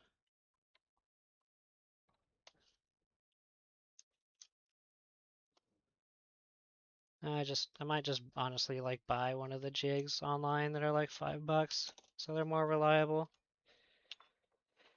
Okay. All right, let me show you again. Now we're on the meter. See, it jumps to 5, then drops right back down. And if I flip it over, absolutely nothing. Which, like, first, that would lead me to some different conclusions if not for the thing not booting at all when connected to battery either. So when I plug battery into the power supply, we do get boot. Well, kinda, but it hangs immediately. I think, see, I think that could be eMMC. Now, one thing I want to see too, so if I unplug this and I take out the eMMC, is it just going to be the same exact power draw or will it change?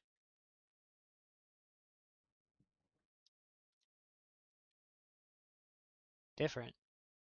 So the eMMC is doing something. It's changing something. What do you mean always the behavior? This is I just pulled this one out. This is a brand new switch. Yeah, it's 200 plus, which honestly, there might be something about that on Retro 6. Let me hit them up real quick and read. So, and go switch. Where is it where they have the power draw? Is it here? No, it's not this page. Which page is it? Let's forget. Oh, I don't have that.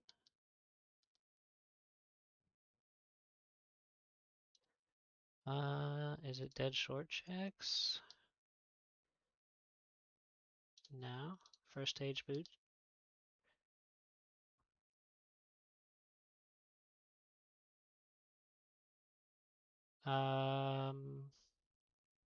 Here we go. Yeah, we know we're stuck in first stage boot. Nope, that's not the page I wanted either. Dang, which page is it? Is it BQ?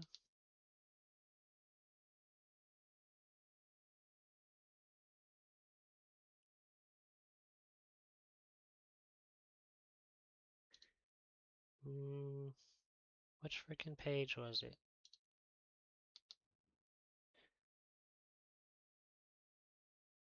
Could have sworn it was this one. No? Anyone know which page it's on? I do have a thermal cam.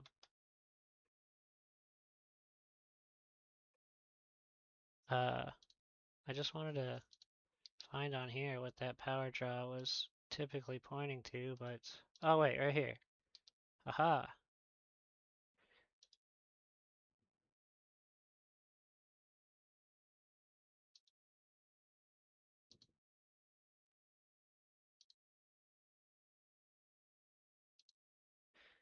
So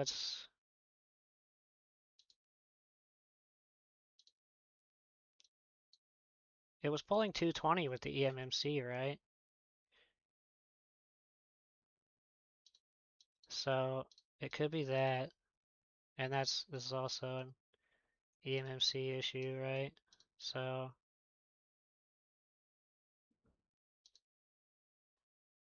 that's basically exactly what we saw.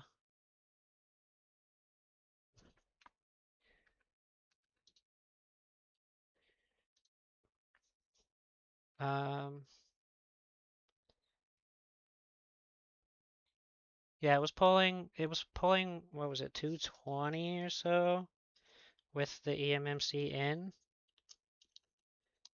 which is, we're just getting stuck in first stage.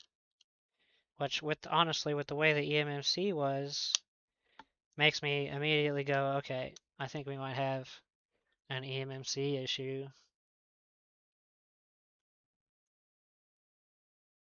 Yeah, see, 230.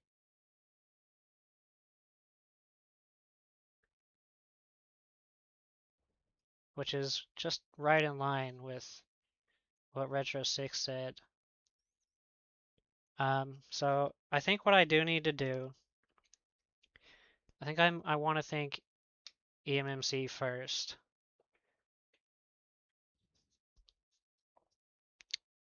All right, yeah, I can do that. Let's get my thermal camera on real quick. I don't think anything will show up though with just 200 milliamps because that's not a whole lot. It doesn't, oh yeah, I have to turn my camera on the USB thing.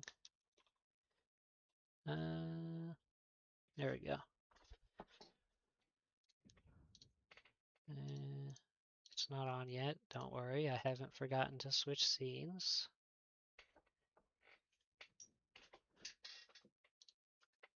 have to reset this up every time I start it because the Thermal Master software sucks. I have not tried moving at it. I can give that a shot. There we go. Now, I think we try with the power plugged in first and not just the battery from the power supply. That camera's a little crooked there. There we go. All right, let's plug it in.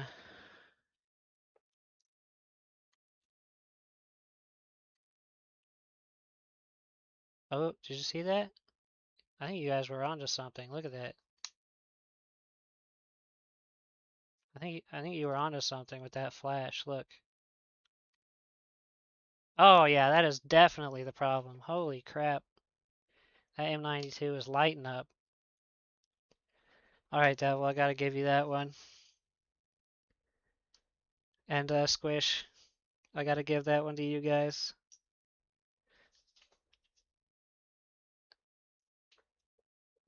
The thermal camera's on the microscope, my guy. It's attached to it. But yeah, that M92 is definitely cooking. All right, let me take this out. Wait, these are the wrong screws too, dude.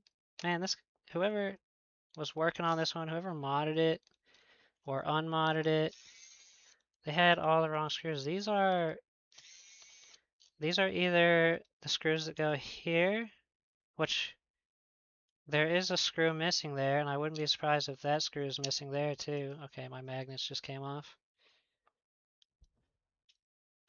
Yeah, I did. I 3D printed a little thing for it. I designed it. It kind of sucks. I have to go in and redesign it a little, but I might be able to kind of show you guys. See, it's I attach it to my ring light, and the thermal camera just mounts into this little bracket I made. But I have these little clips here on the side that I made to hold it in place, and they're kind of brittle. I gotta make them wider. I just have to go into CAD and mess with that, make it a little wider. I've just been procrastinating it, and I stuck it down with tape for now. I did upload the file if anyone has a 3D printer and wants it, but I would suggest waiting until I eventually get around to updating it, unless you just want to use tape like I did.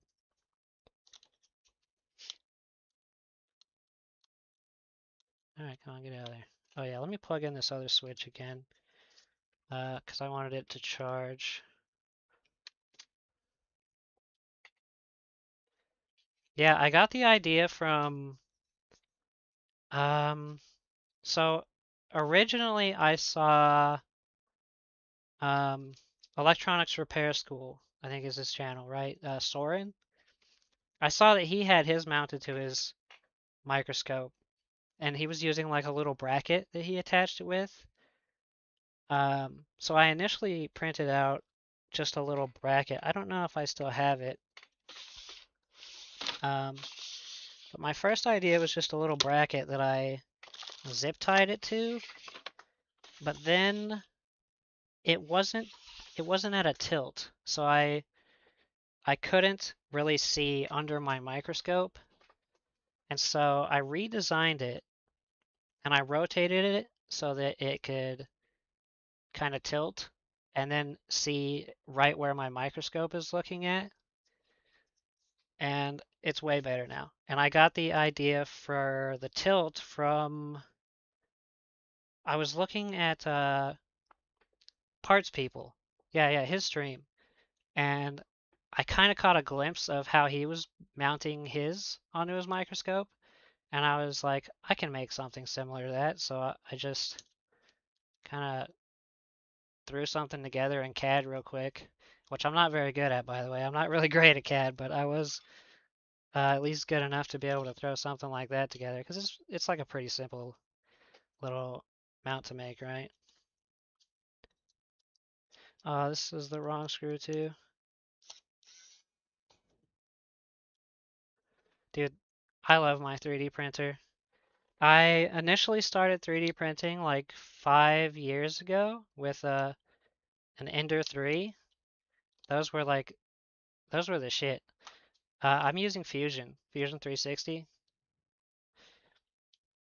for my CAD software. Sometimes I just go use Tinkercad too, because it's like super simple and easy to throw together like basic shapes. But I used Fusion for oh, is that cable look okay? Yeah, it's all right. I used Fusion for making that little bracket. Fusion 360 is expensive as hell though. I'm not paying for it. I'll just say that. I'm not using it illegally either, technically, but I sure as hell didn't pay for it. Nice, an Ender 3 Pro.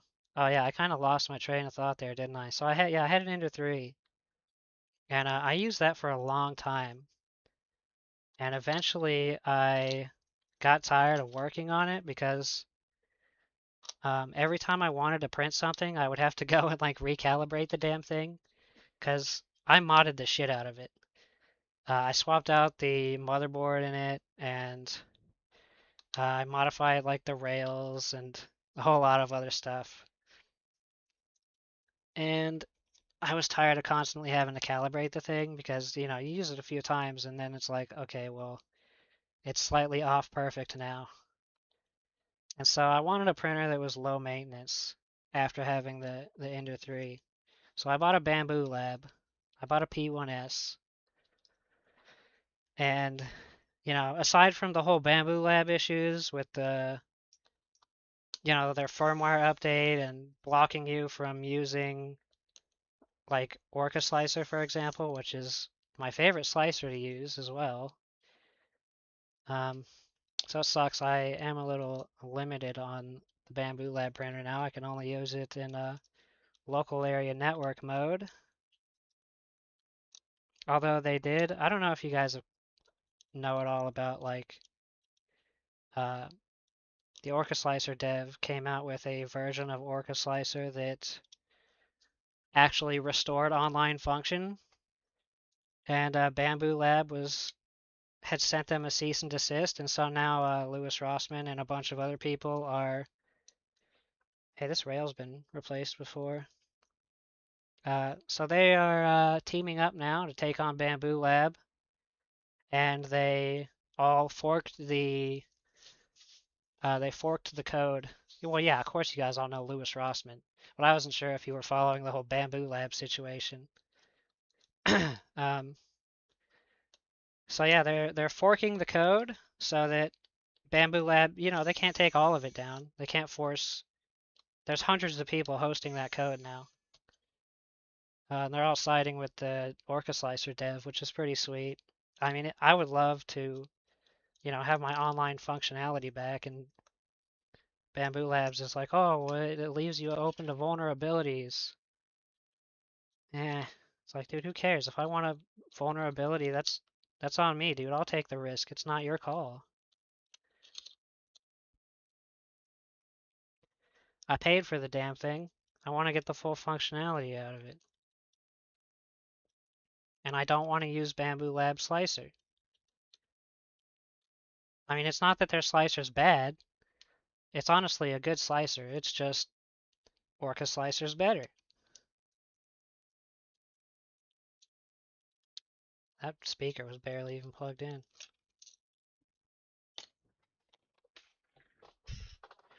I don't want to set this so I don't lose track of it. I'll put this together and just set it up here on my soldering iron. Okay, M92. That's what we're doing. Had to have a little yapathon right there.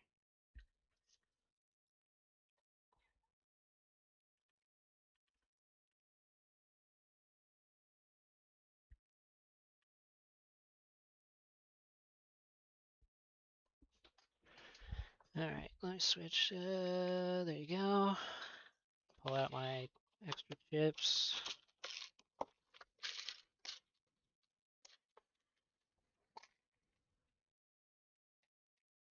I know. You're absolutely right, Devil. Look at Nvidia. Gamers made that company what they are with their consumer graphics cards, and now they don't give a shit about us.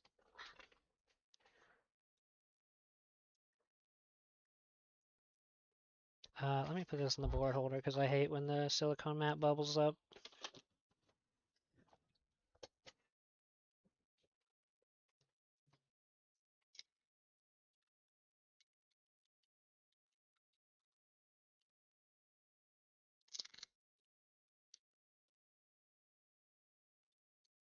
Dude, I was such an Nvidia fanboy too, back in the day.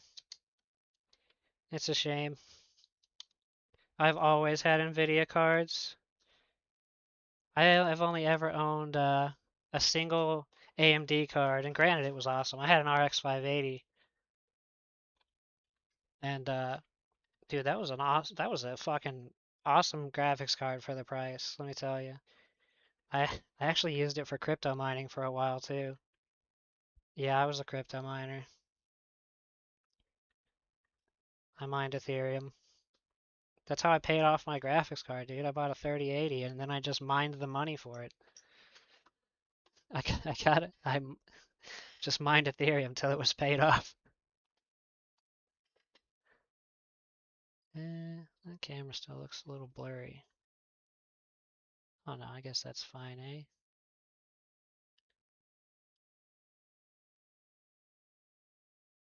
It's so hard to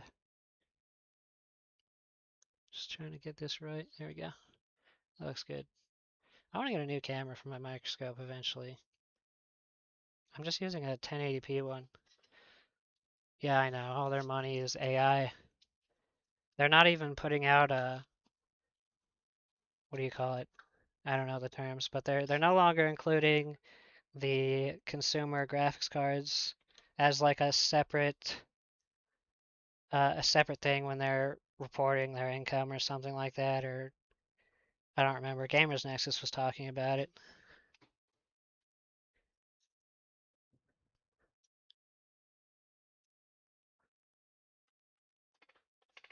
Yeah, I know they're really not a graphics company anymore. Would have been nice to invest in them back in the day, though. Eh. All right, let's pop this off. Gonna do 400 at 50%. Which tweezers do I want to use? I want to try. Actually, no, I don't think these ones will be good for picking up chip. Use these, my straight ones. I like these ones for grabbing chips. Although that piece right here is kind of in the way, but it'll be all right.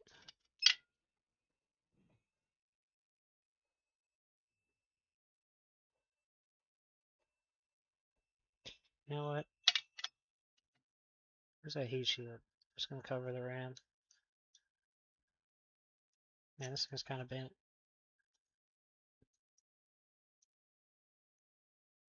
Now we want to go on there. All right, that's good enough. Yeah, you do need money to invest, dude. It's exactly why I don't have anything invested in Nvidia, because I didn't have anything to invest.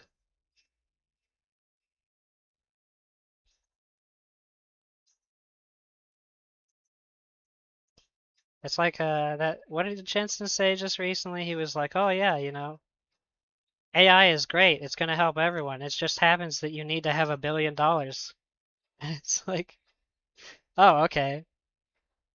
So you're saying if I'm not a billionaire, it's not doing me much good.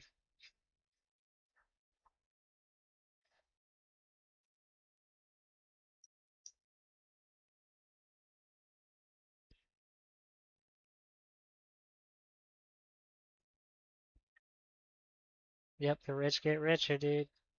Absolutely.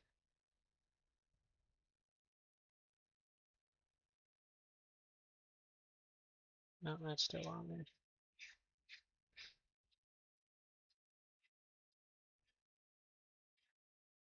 Maybe I should hit it with some flux. I usually just nab these off real quick without it. and then I flux it afterwards. Sometimes it helps evenly heat it though. Oh man, I'm shaky.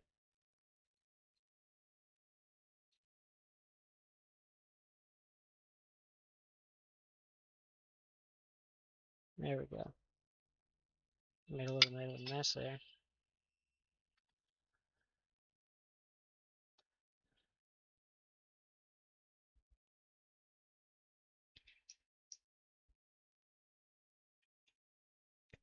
Let me put on my ballpoint. Oh, it is already on. Good.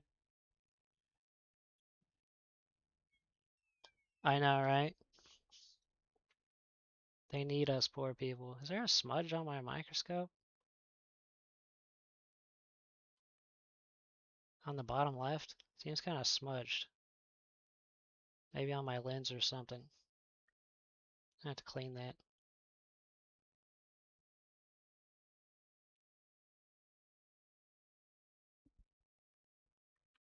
I'm sorry about the wobbliness. One day I'll get a less wobbly desk.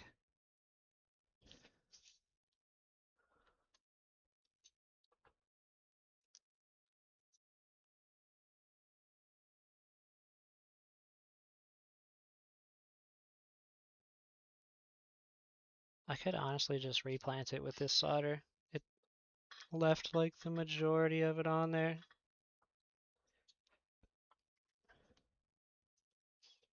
But I'm just gonna mix it. I'm not gonna clean it with some fresh solder.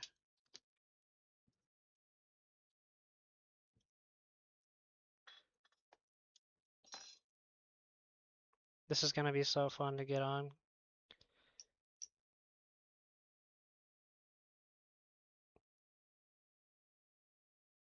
Oh yeah, that did need some more solder right there. I take it back.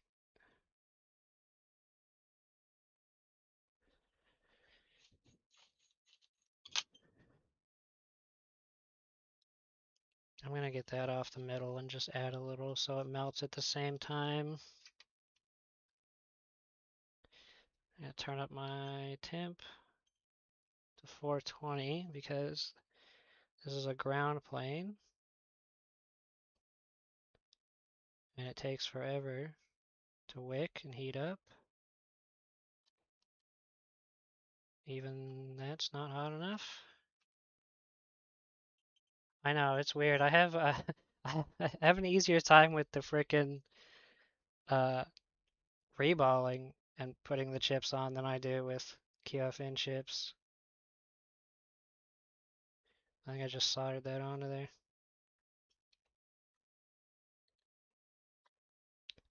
Let me add a little.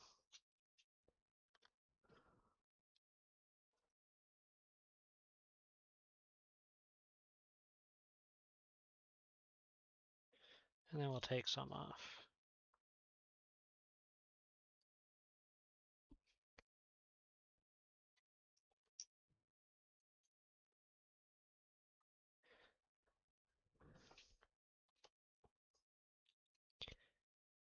Is that good enough? Let's see. Just kind of spread that around. You're definitely not the only one, man.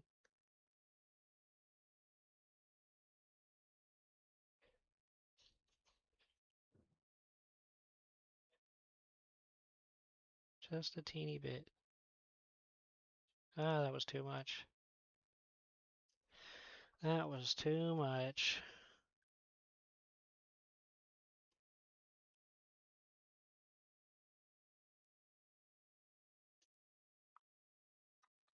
That's good. That's good. Yeah, I was too lazy to change the tip. I just made it work. Let me clean that up a bit, put some fresh flux.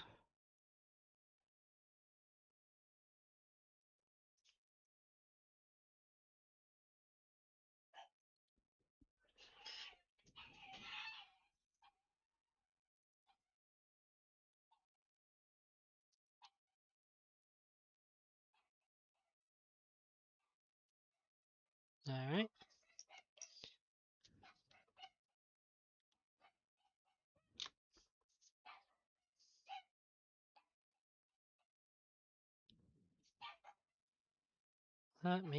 Where's my, I have another pair of tweezers. Here we go.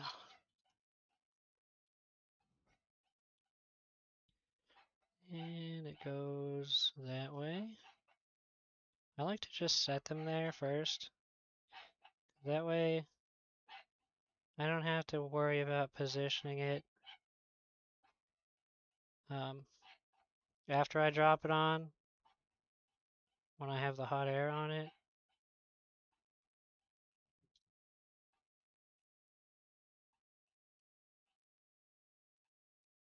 That might be alright. Let me just see if I can bump this down a little tiny bit there. Yes. I think that'll pull itself in place. Dude, there really is a nice smudge on my microscope there, isn't there? Gotta clean that lens.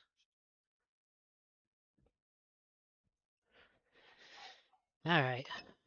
450 at lower airspeed, 30%, so I don't blow it away.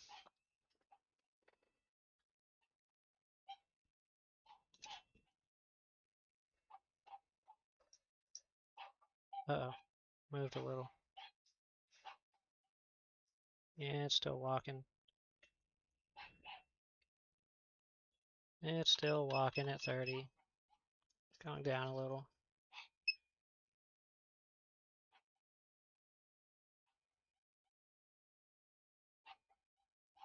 That should be okay. I moved it down to 25. Seems good now. Oh, I'm getting too close to it.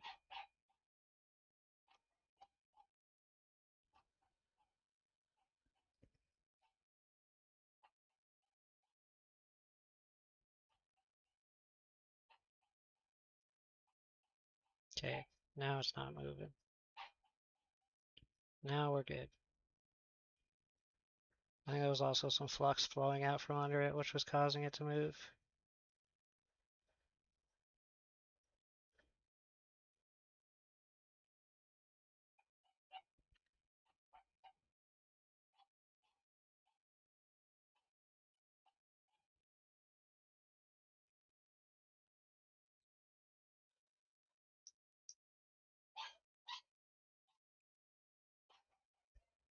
Can't tell if anything's melted yet. Doesn't look like it. Same squish.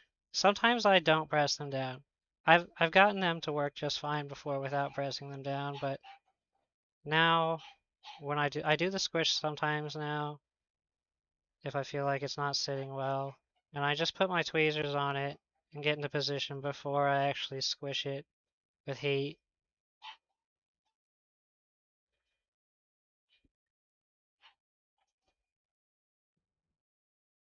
Yeah, exactly what Devil said.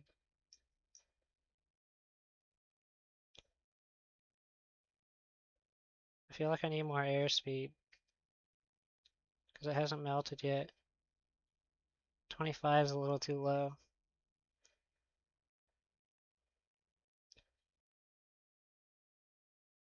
Oh wait, there we go. There we go. We're melting.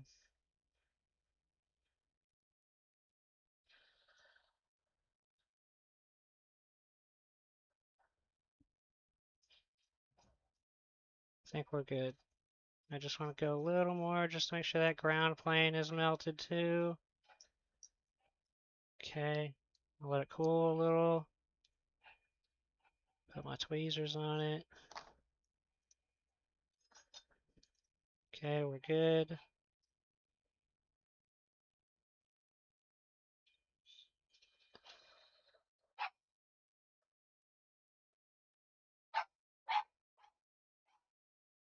Now we squish.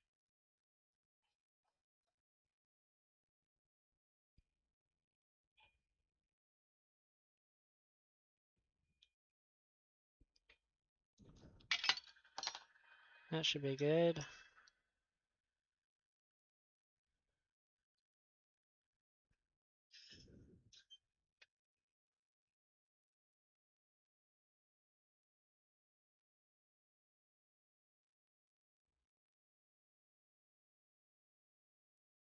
Keep bumping into the ward holder.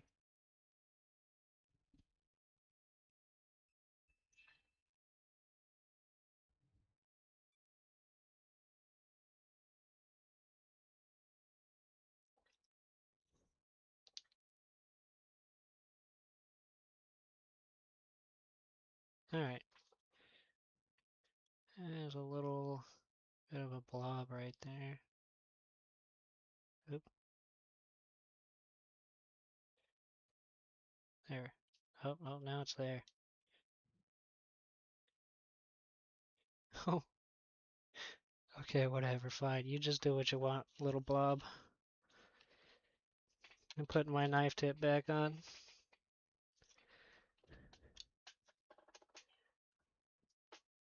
You guys can't even see the blob because of that blurry spot. I can take a... might just pop the lens off it right now and clean it. Can I, let's see.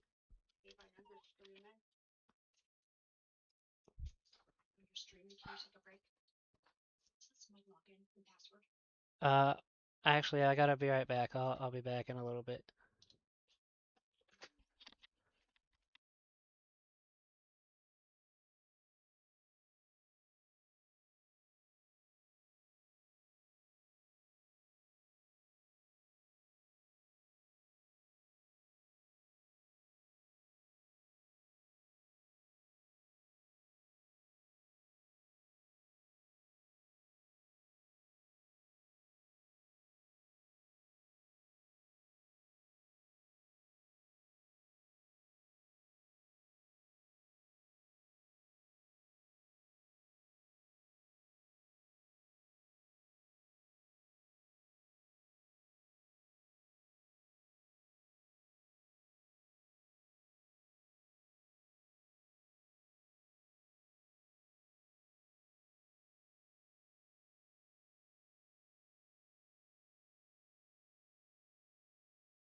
Okay, I'm back.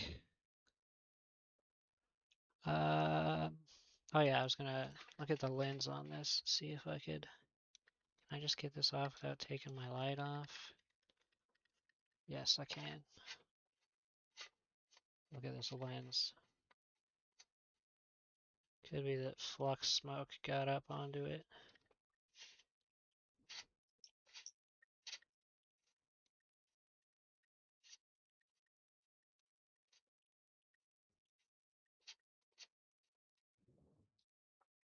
Let's see. I don't see any smudges on it.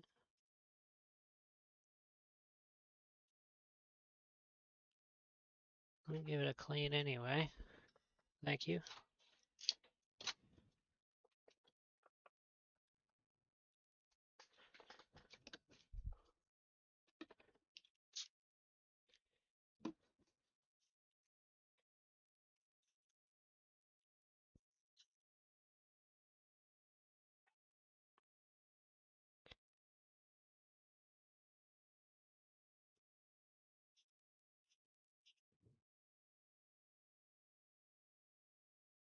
Alright, let's see if that looks any better.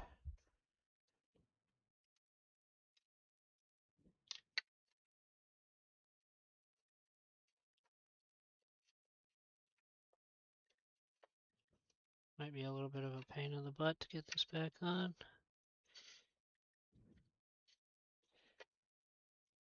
There we go.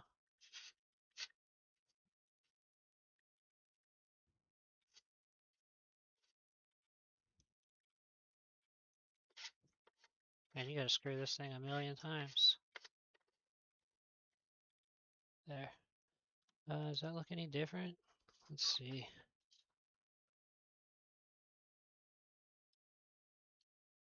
Yes, I believe it does. There's still a little bit of a smudge there. Yeah, but it looks better. I'll clean it more later.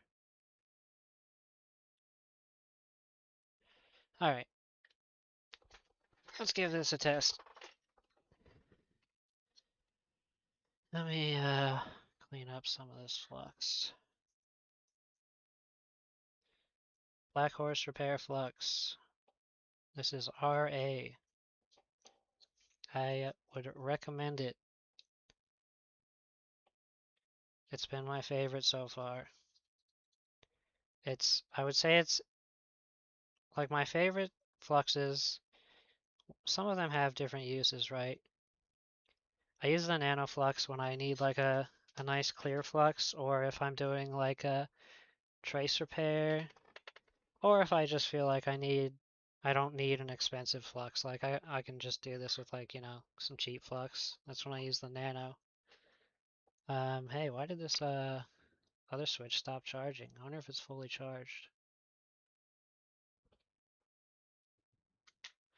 Or if it maybe it turned itself on. It did, and it turned itself on and froze. Damn it. Damn it. Just unplug in the battery real quick.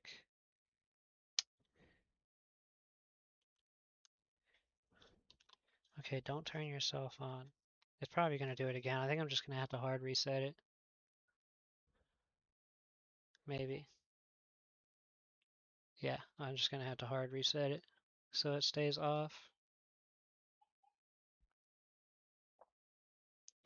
Anyway, yeah, so I have some Kingbow. I've actually never used it. Um, is this thing not going to charge even if I hard reset it? It's not. Dude, that's annoying. Oh well, whatever. Um, so I also have, here, let me switch this. So I also have, I know, I have this expensive pneumatic thing, and I don't even really use it. I wanted to try it out really bad, but this is 8341. Very good stuff. I would say it would be my favorite if the Black Horse Repairs wasn't my favorite. I feel like the 8341 is on par with the Black Horse repairs, except the Black Horse repair flux has less harsh chemicals. That's my opinion, at least. Let me clean this up a little more. I have two different Black Horse repair fluxes. One's like thicker, the Whiskey Tango formula. I use the RA mostly. There really ain't nothing to pick up there, is there? I know I have a little cube sitting around here somewhere. There it is.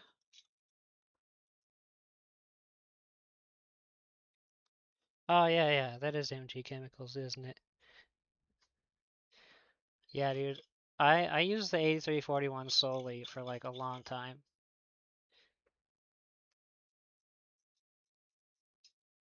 It's great. Very good flux.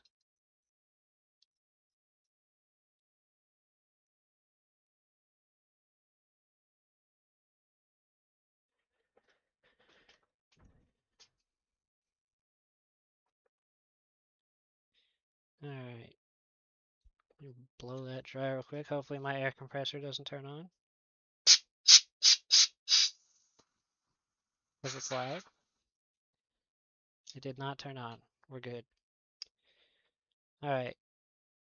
Let me make sure none didn't get under here. Still wet. Yeah, a little bit.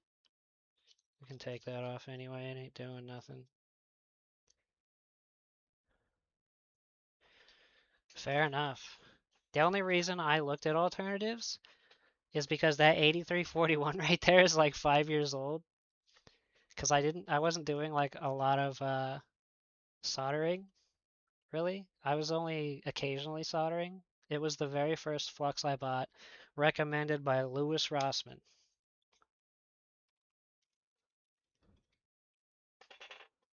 Ah, yeah, I'm honestly not too bothered about the chemicals either, but I neglect using my fume extractor a lot. And so it's like, it's kind of nice. And it also smells really good. It smells citrusy.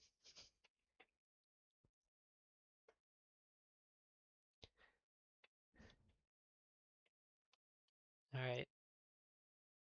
Um, it's not going to read the exact same as it was before because I don't have, yeah, Rossman did recommend it long, long time ago when I was watching his stream. I got all my first equipment just from watching, like, Louis Rossman streams and getting recommendations from him. That's why I got this microscope, Amtech microscope, because it was the same one that he was using. Okay, so yeah, the power draw might be a little different because it's like not connected to the screen and stuff anymore. But let's see what happens here. I'm gonna plug the battery up to it. Just want to see if it gets past first stage real quick. Where's my tweezers? I actually should still use the microscope so I can make sure I am getting this right. Eh, okay, where's my fat tweezers? Here we go. Yeah, we're still stuck in first stage. I think it's only pulling 111 now because it doesn't have the LCD.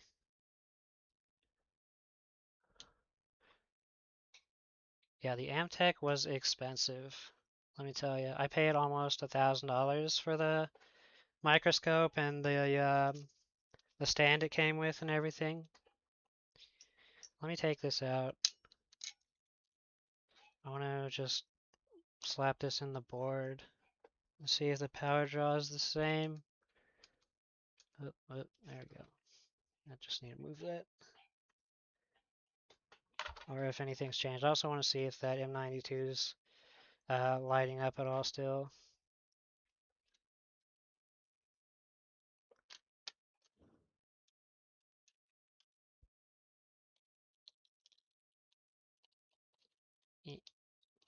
Get in there.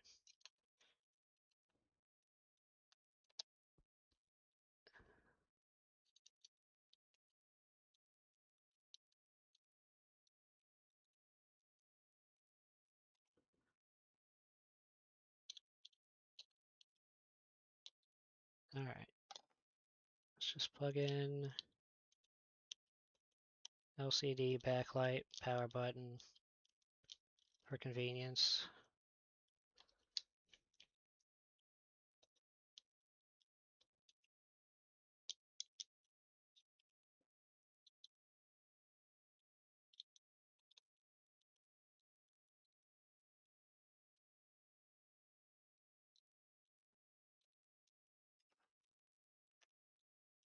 Yeah, I bought it when I was crypto mining, so I had I had money back then. I don't have any money now.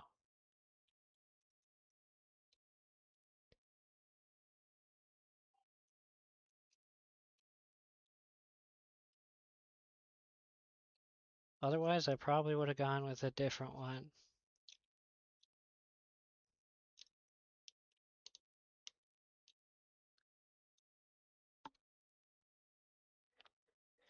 All right, I want to plug it in. Plug it in. Let's see.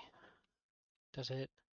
Let me put the thermal camera on it too, just so we can watch that M92. See if there's any different behavior on it. Oh, wrong camera. No, wrong camera. There we go. I guess I should plug the battery in. And okay, that's charging, yeah? I know you guys can't see because it's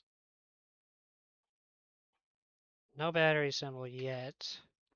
It could be just so dead that it hasn't gotten that far. I'll give it a minute.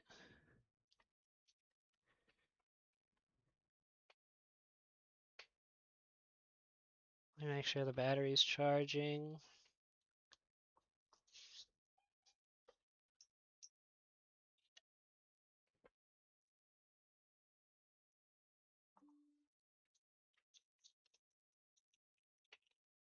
Are we charging?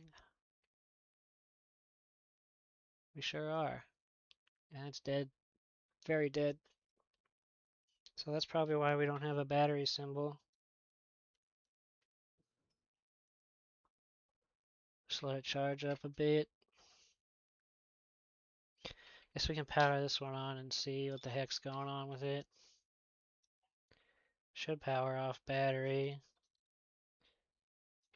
Oh, I forgot I gotta RCM jig it.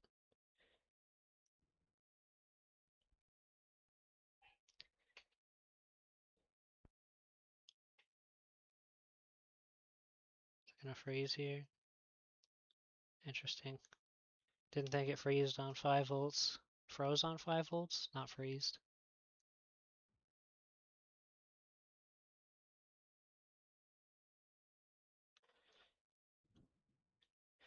It's just weird. Like, if it was an eMMC issue, why would it cause it only to crash when plugged in?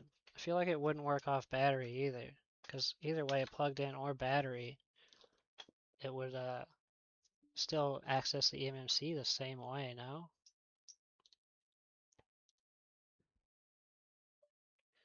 But also, it did say it had eMMC issues. Why didn't it boot? It did the disconnect thing again. Why'd it do that?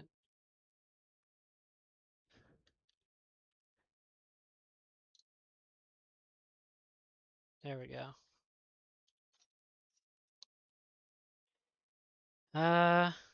Yo, how is the battery? This thing did not charge at all. And how is it negative 1000 milliamps with being plugged in?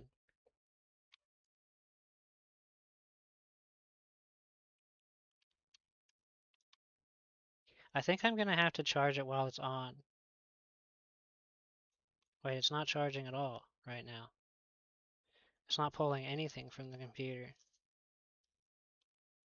Dude, this switch is So weird. Why is it pulling 1,000 milliamps? That makes no sense. I think I need to go back and check all the voltages on this again.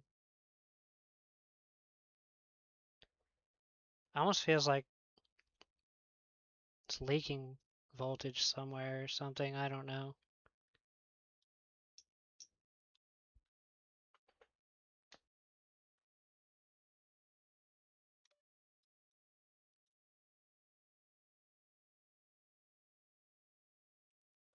I'm just gonna switch this for a second.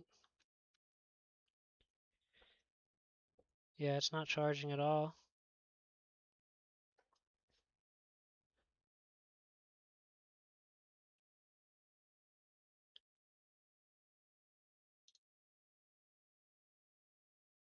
This switch is truly a mystery.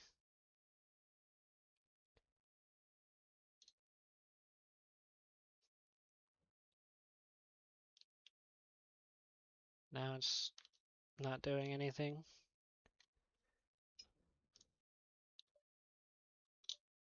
Alright, plugging this back into the charger. We still don't get nothing on the screen even though this is pulling. Yeah, it is. We're getting 7 watts now. Why aren't we getting anything on the LCD?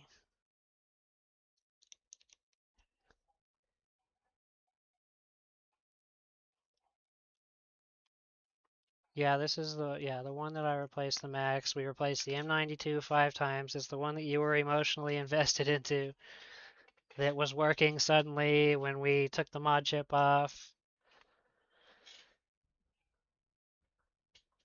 Oh yeah, no, that I can already tell you without even using the thermal cam, that CPU is cooking.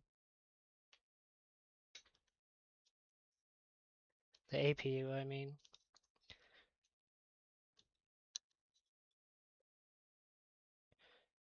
I want to focus on this one right now. So I want to know if it's an LCD issue, so I might pop this into um, another housing. I want to look at this cable.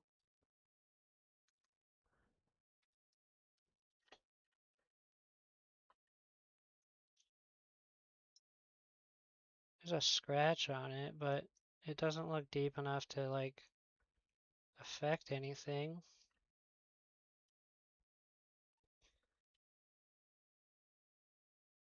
It doesn't look like it's cutting any traces.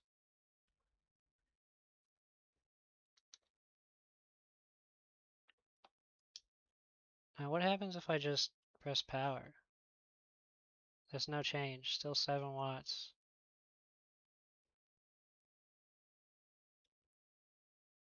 Hard reset?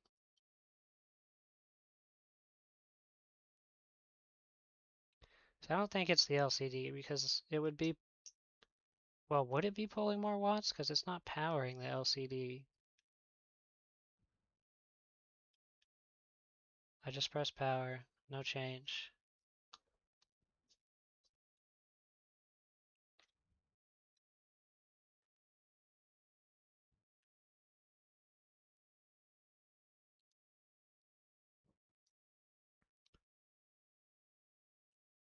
On the other one you mean, Devil? The one that I just moved aside?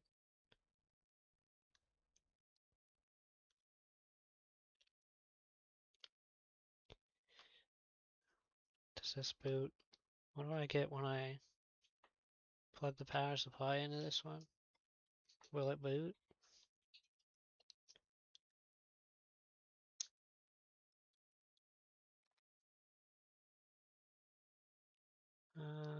Just plugging in the power supply real quick. I want to see what this does. No, wait. What's it doing? First stage.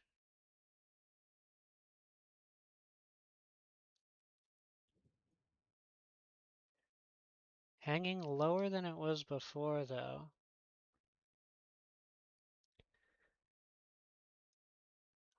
Okay, look, I'll tell you what. We'll switch back to the other one. I'll leave this one for now. the weird modded one. And we'll poke the other one a bit more.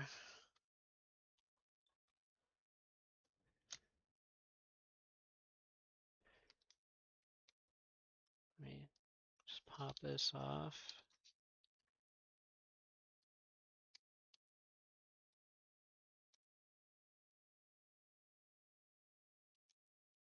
Alright, come on. There we go.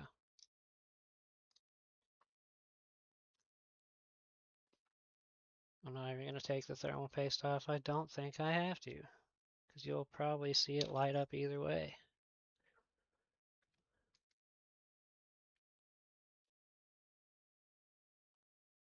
Look at how warm it is. It's not even, it's just plugged into battery.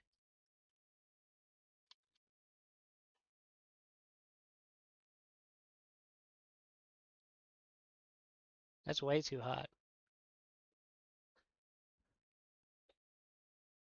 It is cooking, the whole board is hot. And that is not a reflection.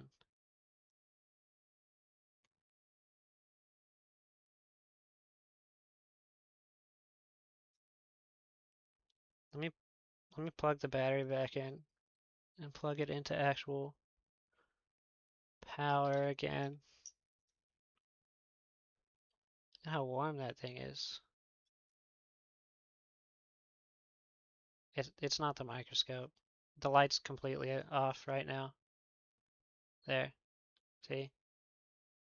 It's not a reflection. I mean, there's a reflection on the, the metal parts, but that's thermal paste you're looking at. Yeah, I gotta take it out of the housing to do that. Alright, let's pop this sucker back out. I'm gonna die working on this thing, I swear.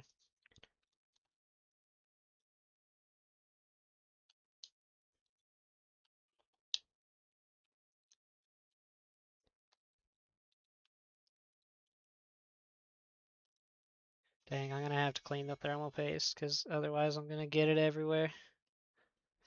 I always do, it never fails. Let me pop this SD card out.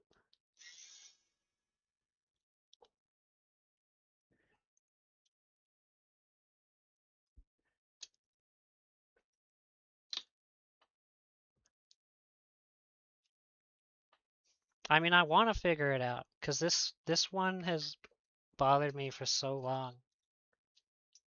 But it's also damn stressful, you know what I mean?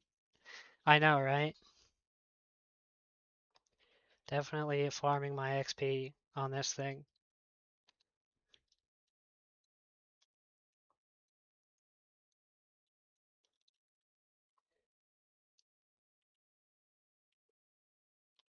I'll just clean it up.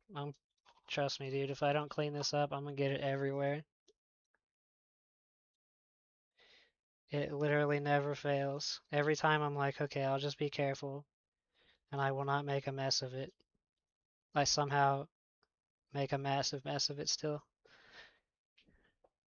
Plus, I've got plenty of thermal paste. It's not a huge deal. I mean, I got that whole, what is this? Where'd it go? I don't know what the hell I did with it, but I got the whole tube for like freaking $8.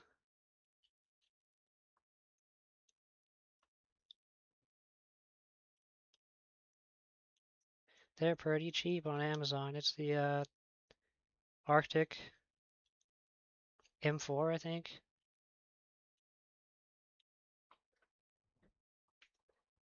What did I do with it? Now I'm like, wait, where the hell is it? I have a feeling it's like right in front of my face. Ah, no, I put it back here. MX4, that's what it is. 20 grams for like $8.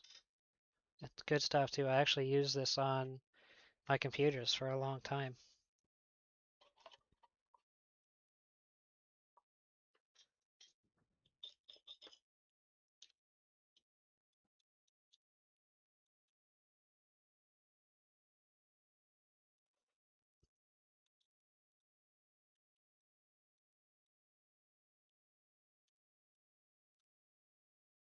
That's good. Get all the screws out. Nope, I have the one screw in there that I usually put in.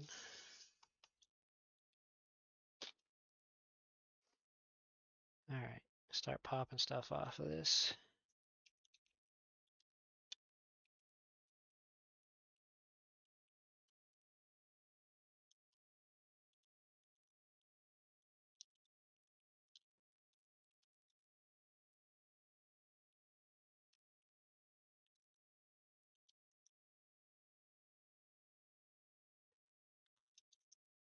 That's it. There we go.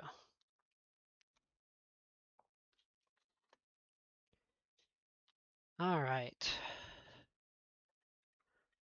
Let's look at this. Man, every time I move my microscope, I almost knock over my hot air. Somehow I gotta figure out a better way, better place to put it. I gotta go down a little more. Man, those caps are. I didn't get them on perfectly. I was like, they're on fine. It's whatever.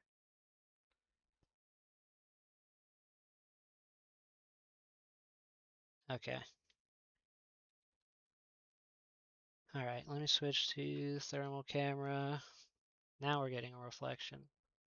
I don't think turning off the lights literally changes anything though. It's from the other lights, and also just because it's a very shiny surface. All right. Let me plug it in. You know what? Let me take this little battery connector and just plug it in. That'll act as my 10K resistor. All right.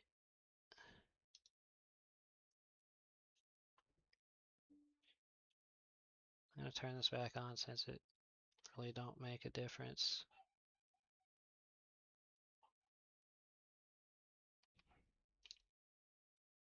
All right.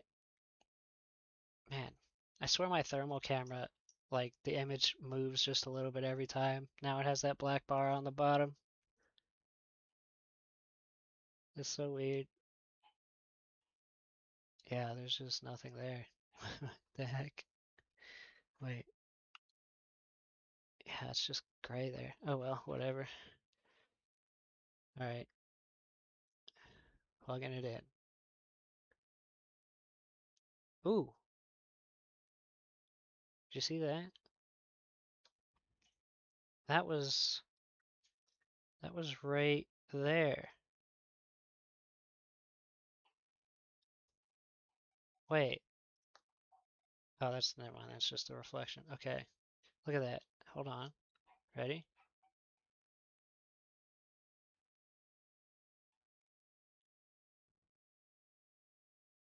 Which one is that? Which one is that?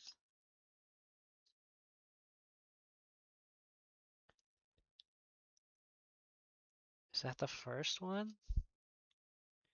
Let me point to it. It's SP1? I couldn't tell if it was the first or second.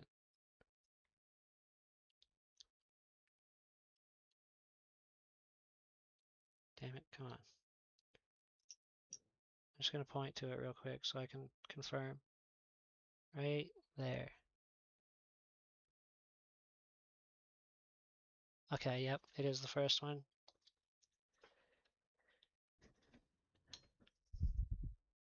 Well, yeah, I know it's a dead cab. I just want to make sure it was the first one and not the second one because they're kind of close together.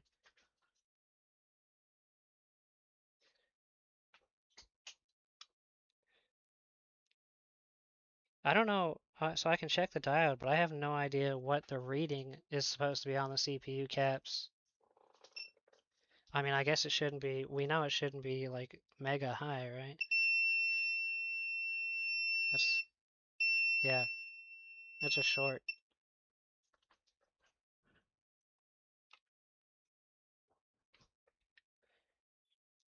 Just that one. I just want to touch the one next to it just to see. That one is short too. Wait, they're all giving pretty much. Are they all supposed to just be low? Is that? But this one's mega low. Lower than 50. Okay, so yeah. Well, this one's mega low too. Okay, well that one side is fine. But this one, both sides are way short.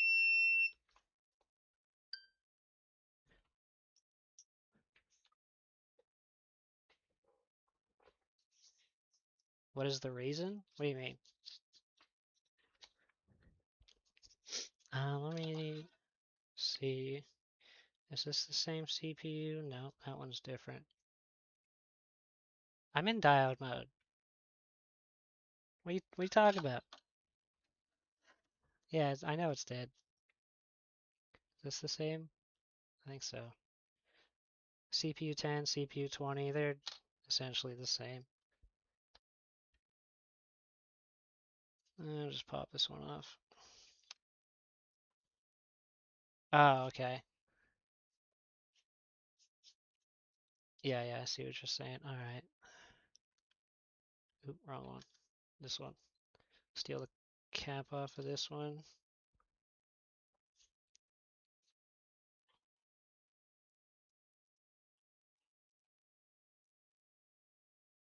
Beep in diode mode? Yeah, I have the beep on. Yeah, it does beep in diode mode. I can turn it off, but I just leave it on. I think it like defaults to on. This isn't the first cap that was dead on it because I don't know if you remember Devil, but I already replaced uh yeah, that cap right there because this is the one I took the cap off of and put on the other one. So that cap was dead already on the other APU. So this is the second one to go bad.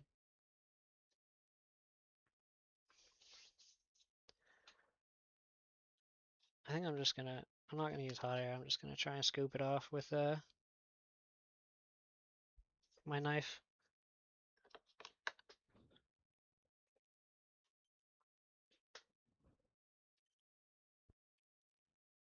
This one, it actually looks like it's lifted up. Maybe that could just be the flux is making it look like that.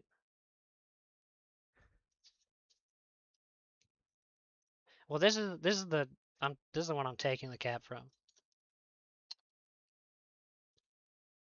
I'm harvesting this one. I actually need to zoom out a little for that.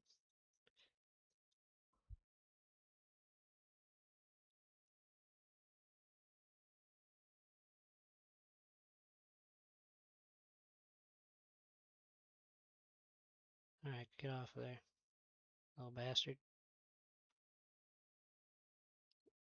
There we go. Got it.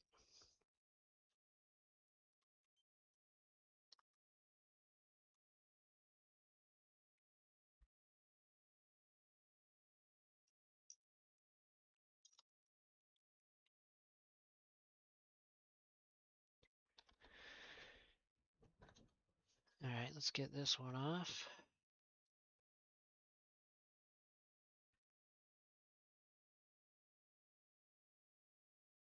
Oops. I got the other cap in the flux. Where'd it go?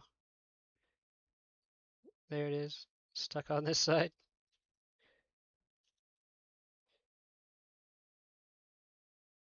Got it.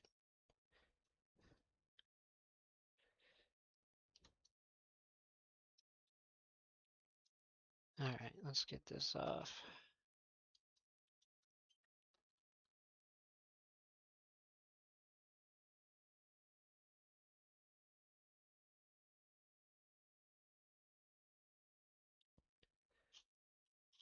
Alright, that cap's gone. Does that pad look okay?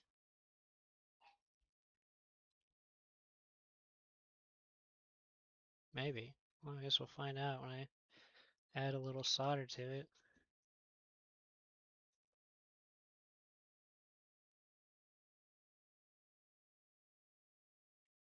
It's hard to tell.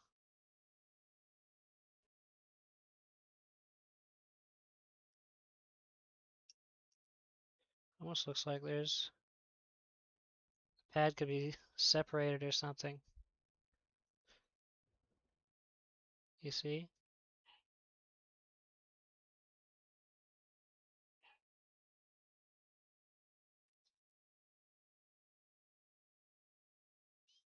I want to get on there.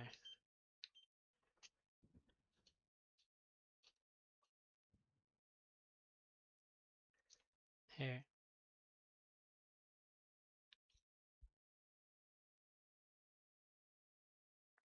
Trying to get this as clear as possible for you. There we go.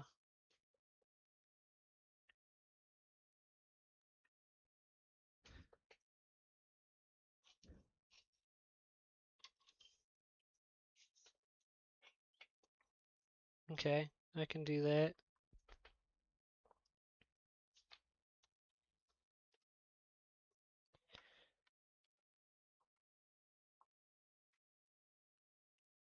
Should I just boot it with power plugged in?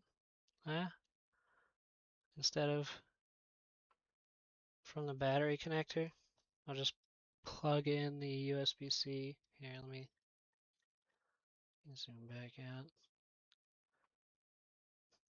Let's see if it's still getting hot. Let's put on the thermal camera.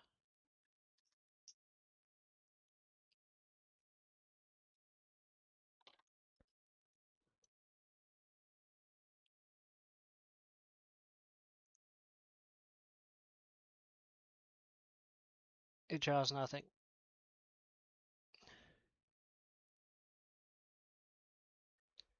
Yeah, it's not doing anything now.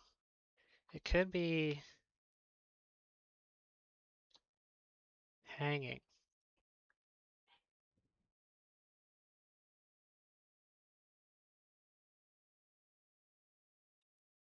You sure we don't need that cap to boot?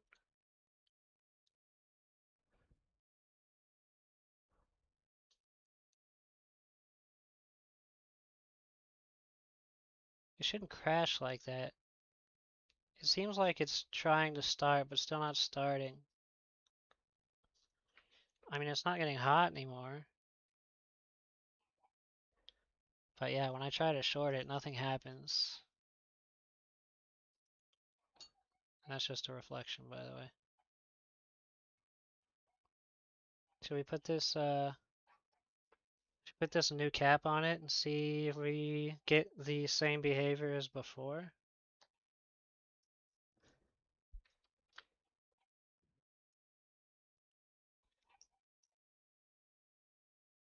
I want to get more solder on that point, but it's being difficult.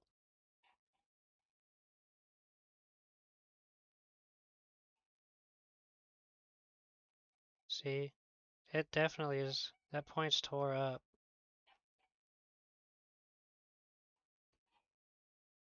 I'm having a lot of difficulty getting a good amount of solder on it.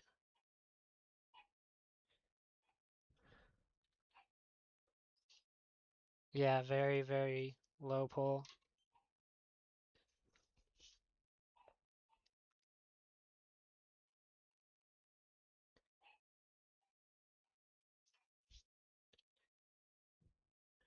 Let me put this back to there.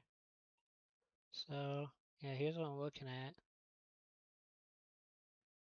Ain't a whole lot of pad there, but I mean, let's see what we can do.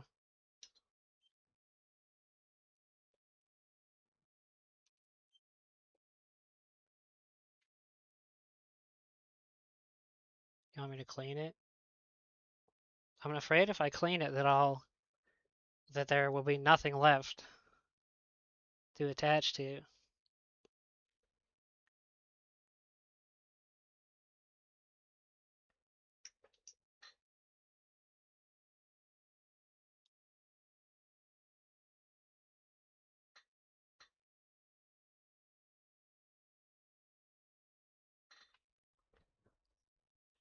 I think I want to just attempt to stick this cap on, see if the behavior repeats. Can I repair it? Okay, I wasn't sure if there was anywhere I could dig up on the APU.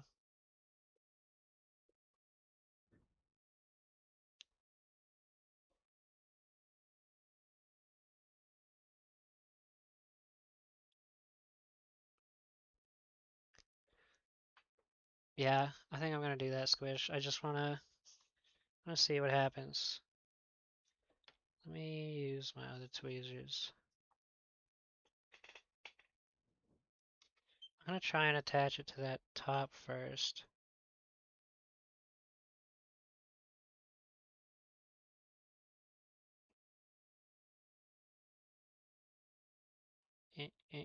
Get there. Let me use my right hand to position this.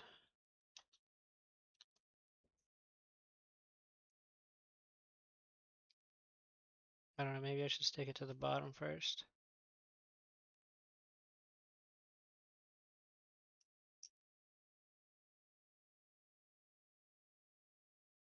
Let me rotate this way so I can grab it like that.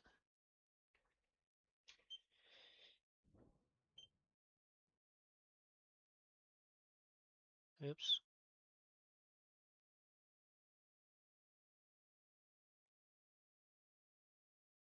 Dude, these are so hard when you're this shaky. Uh-oh. I do want to use hot air. I do.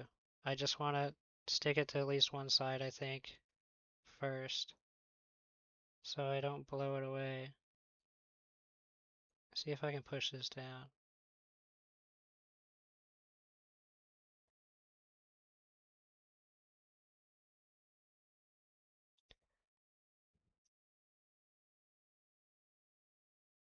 Just keep popping it up.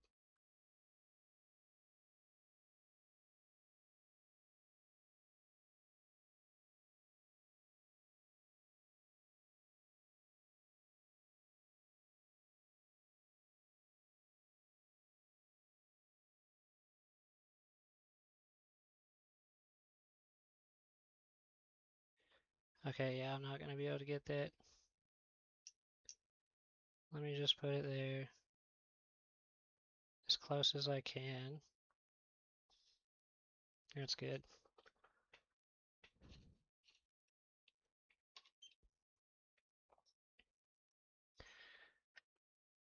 Man, I'm having a hell of a time getting my camera to focus well on this thing today. There you go. That looks... Nope, never mind. As soon as I let go, it drops down.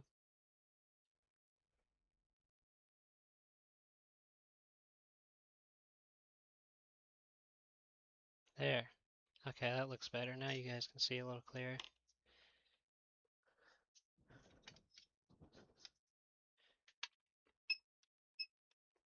I think 30%. I think that might blow it. Yeah, that's what I'm gonna do 20. We'll go low still, but let me zoom out a little.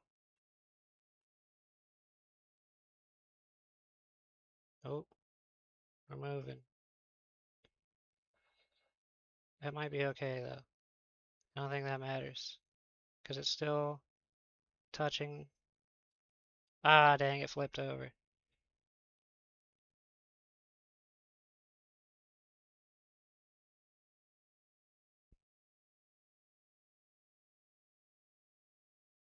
Eh, eh, eh.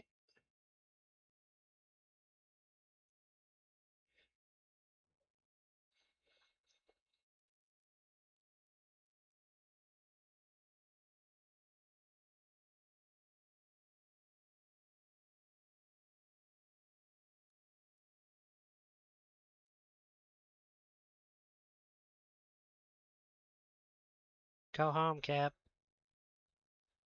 Go home.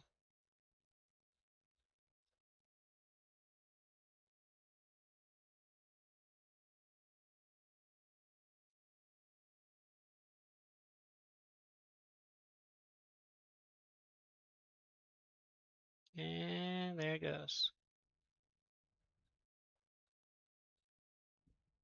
Now, is it attached on that top side is what I'm wondering. hard to tell. See if I can move it. It seems like it's on there. It ain't moving.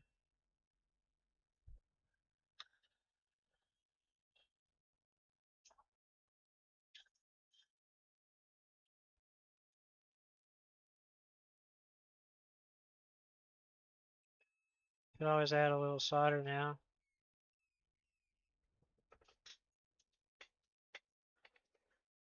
Just to make sure it's really down on that side.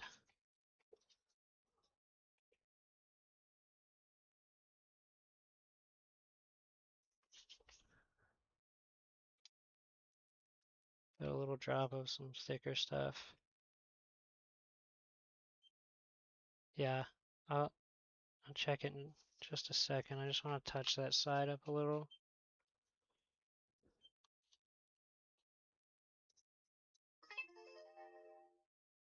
Um, you turn this just a little like that.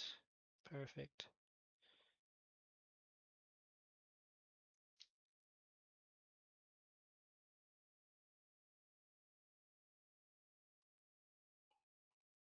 Okay, well, see if that helps.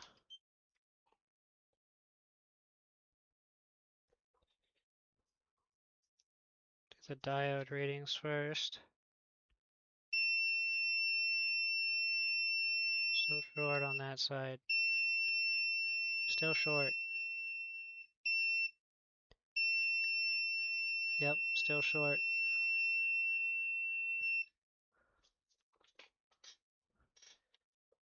So we pop it back off then, I assume, because it's probably still going to heat up.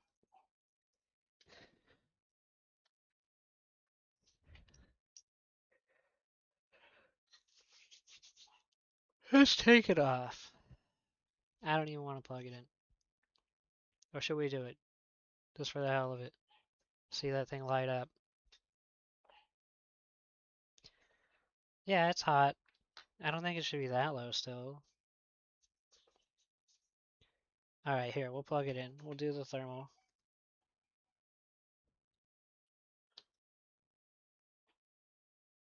Might need to cool. Let me go set this on I have a fan that I have running. I'll just set it on there. It'll cool down pretty quick, but not too quick. This is pretty warm still too.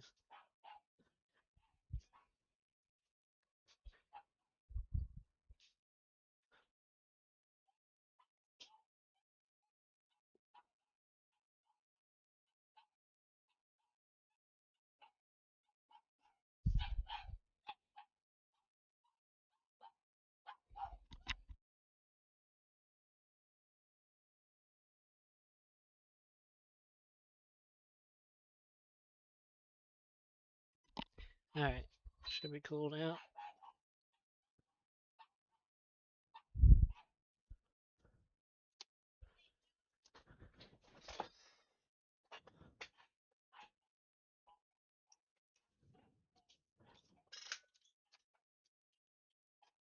And we still light up like Christmas.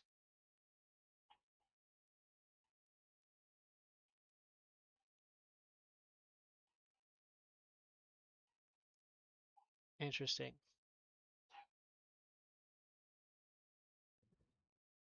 It did not. But we still got the same issue.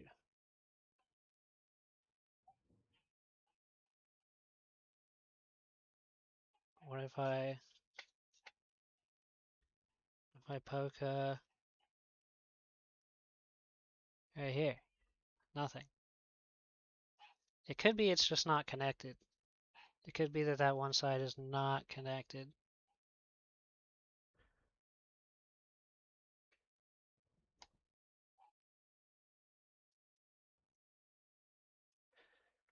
Let me plug in from power supply real quick.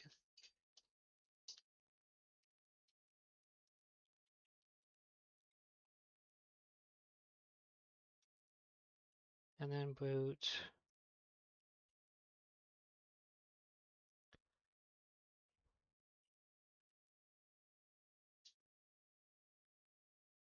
or booting from battery.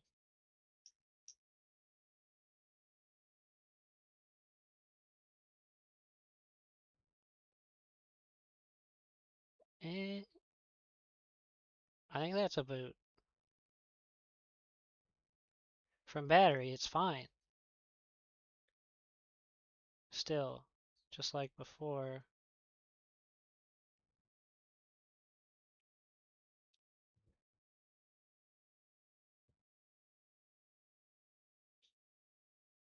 And the processor is getting warmer, but it's not crazy hot. I think you might be right about that ripped pad. Oh, and look, we dropped down. It turned itself off or power cycled itself.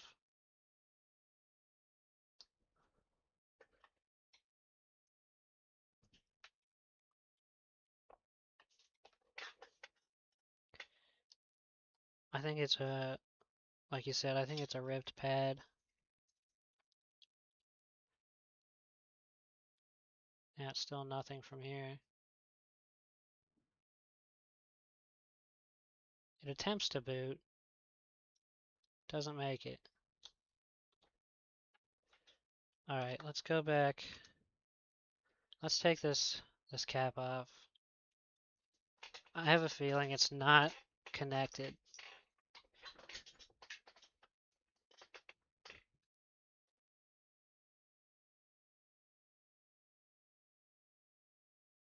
Yeah, I'm definitely waiting until it's nice and hot before just, trying to push it off.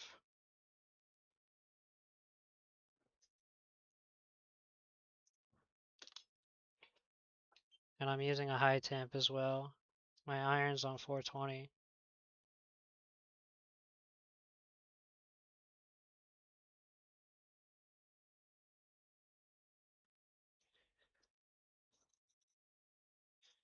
Get that off of there. I get it, or is that just solder? Okay, that's the cap. Good. Alright, let's clean this. What can I do? I gotta stick this cap somewhere. You know what? Maybe I just stick it on that point.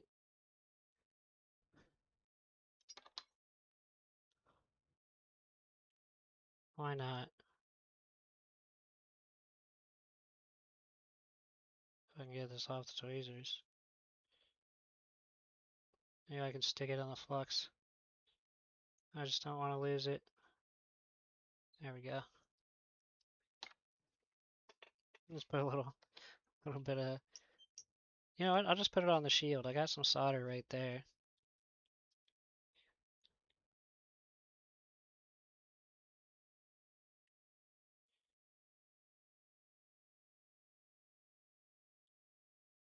There, that'll do. I ain't gonna lose it now.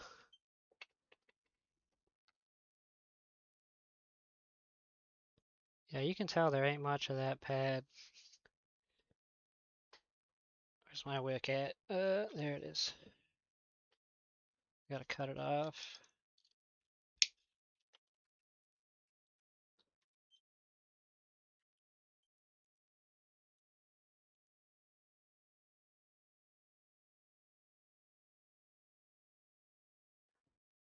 So there's like a little bit there still. Not a lot.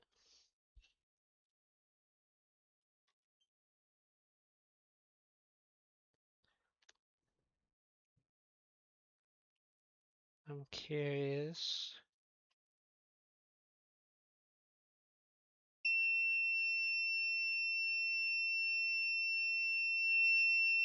Huh.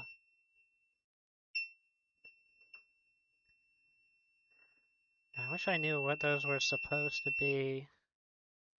But in all the board view files, right, there's no info on the actual APU caps.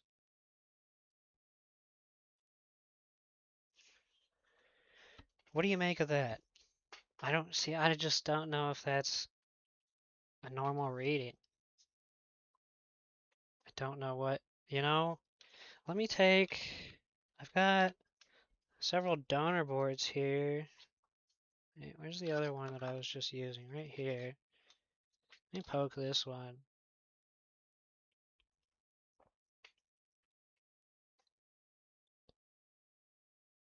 Let me check these points.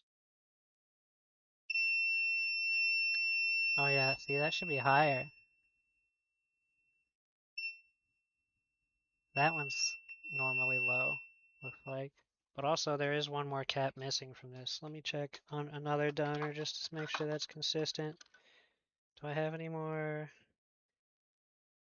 V1s? No, I only have V2 donors. Do I have any other... Do I have any other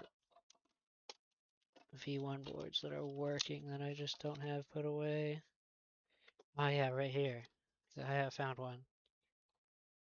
Just gotta pop off the shield here.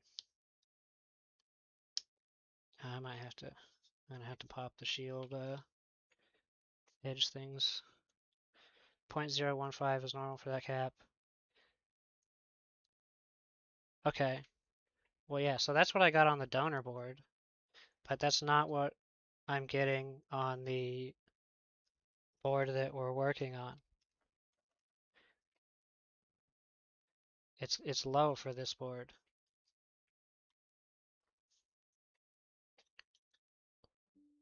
Watch. Oh no. Well,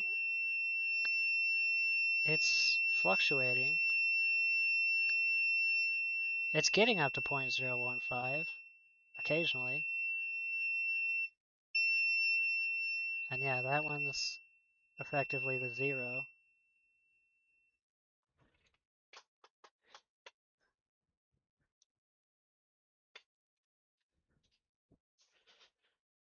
So what do you make of that then?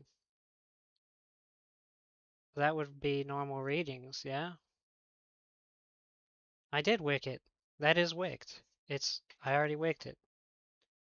That's as much as I could get off of it.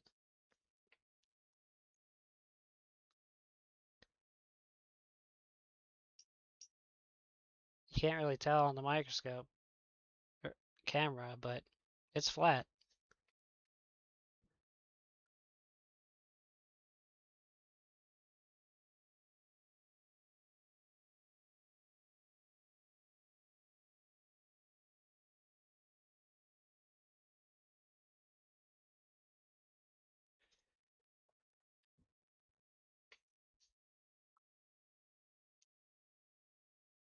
Could it be like the APU is not dead, but it's touch and go.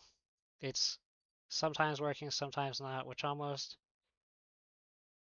leads me to believe that maybe I could try reflowing the whole thing.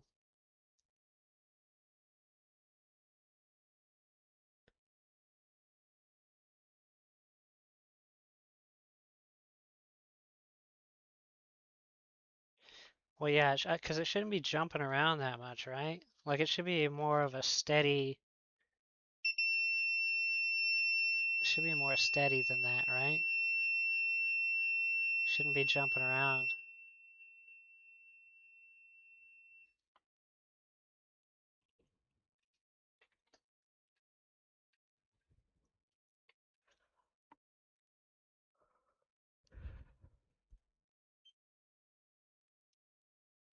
But the board view files don't have the APU, do they?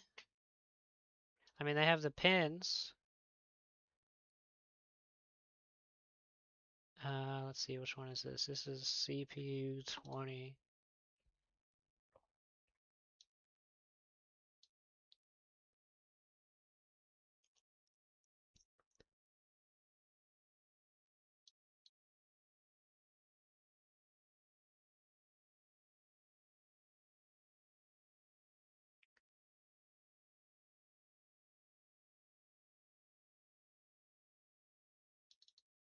Like this is the board view, right? So let me make sure I switched scenes. No, I did not. There. But I mean, this is This is just the pads, right? There's no way to look at the actual APU, is there?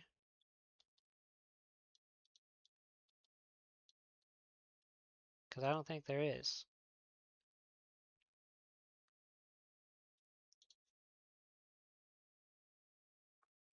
Because I've actually wondered if there was a way to see the APU before, because it would have been very helpful, but I can never, like, I don't know how to do that,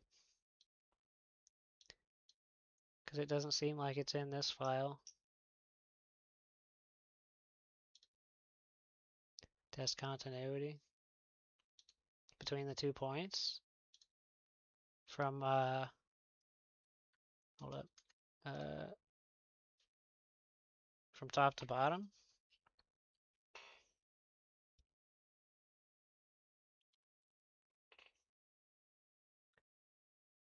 3,000 page document, holy crap.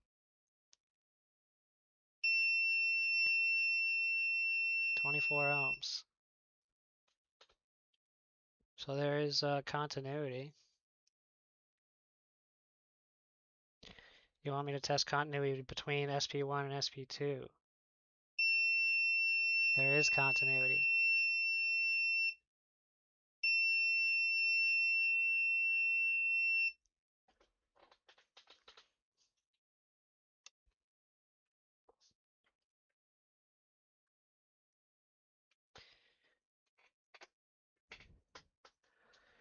So that means they are definitely in parallel, yeah?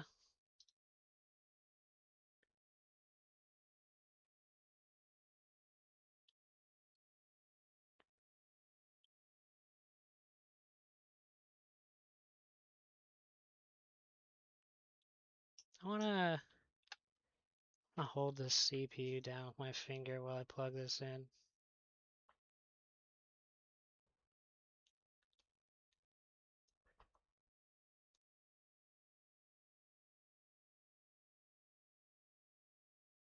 Nope, same behavior. Alright, Devil, take it easy. I think I'm about to end stream as well anyway.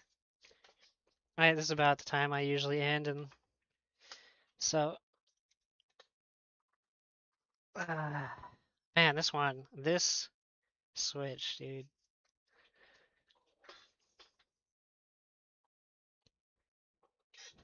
This switch. I'm just gonna leave it as is. I'll leave that little cap there. And clean this up just a little though. I don't like to put things to the side when they're got flux all over them.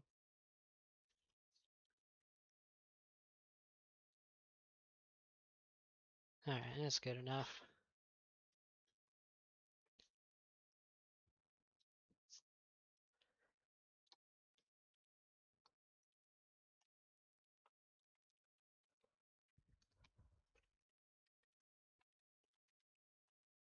Alright, Squish, take it easy. So yeah, I don't know. I guess I'll set this aside. Look at that one again next time. See if we can figure it out. I think maybe the next step is to reflow the APU, but I'm not really sure. Because it's just weird behavior. And then this one, hopefully we'll get to this one next time too and figure out why it's, I don't remember what it was doing. I think it was stuck in first stage or it booted, but it didn't have, no, yeah, it was stuck in first stage. That's right. So we'll check that one out later too.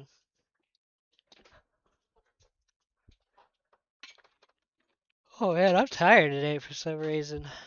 It's only 5 p.m. About ready to pass out.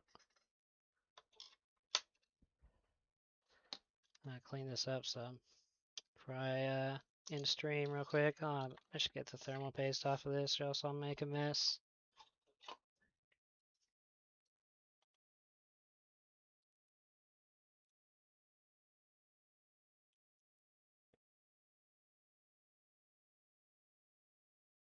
There we go. That's good enough. See, I somehow made a mess anyway. I cleaned up the thermal paste and I still made a mess.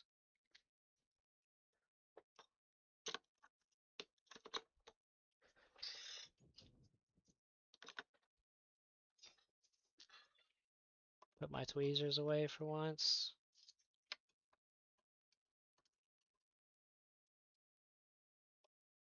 I almost have all the slots filled up on my little tweezer holder now. I don't even know what flux this went to.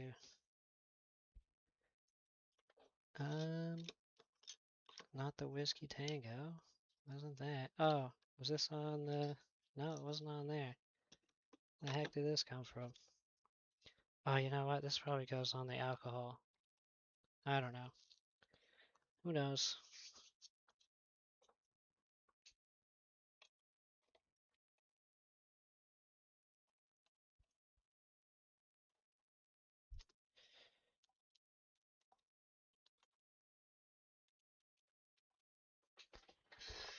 Get this cleaned up.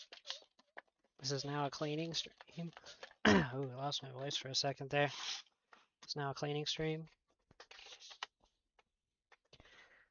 Alright, well, thanks for tuning in, everybody, and being a part of my stream. I greatly appreciate having a community. It's freaking awesome. You're all awesome. And I'll see you guys next time. Hopefully I'll stream tomorrow. That's the goal. Probably about the same time.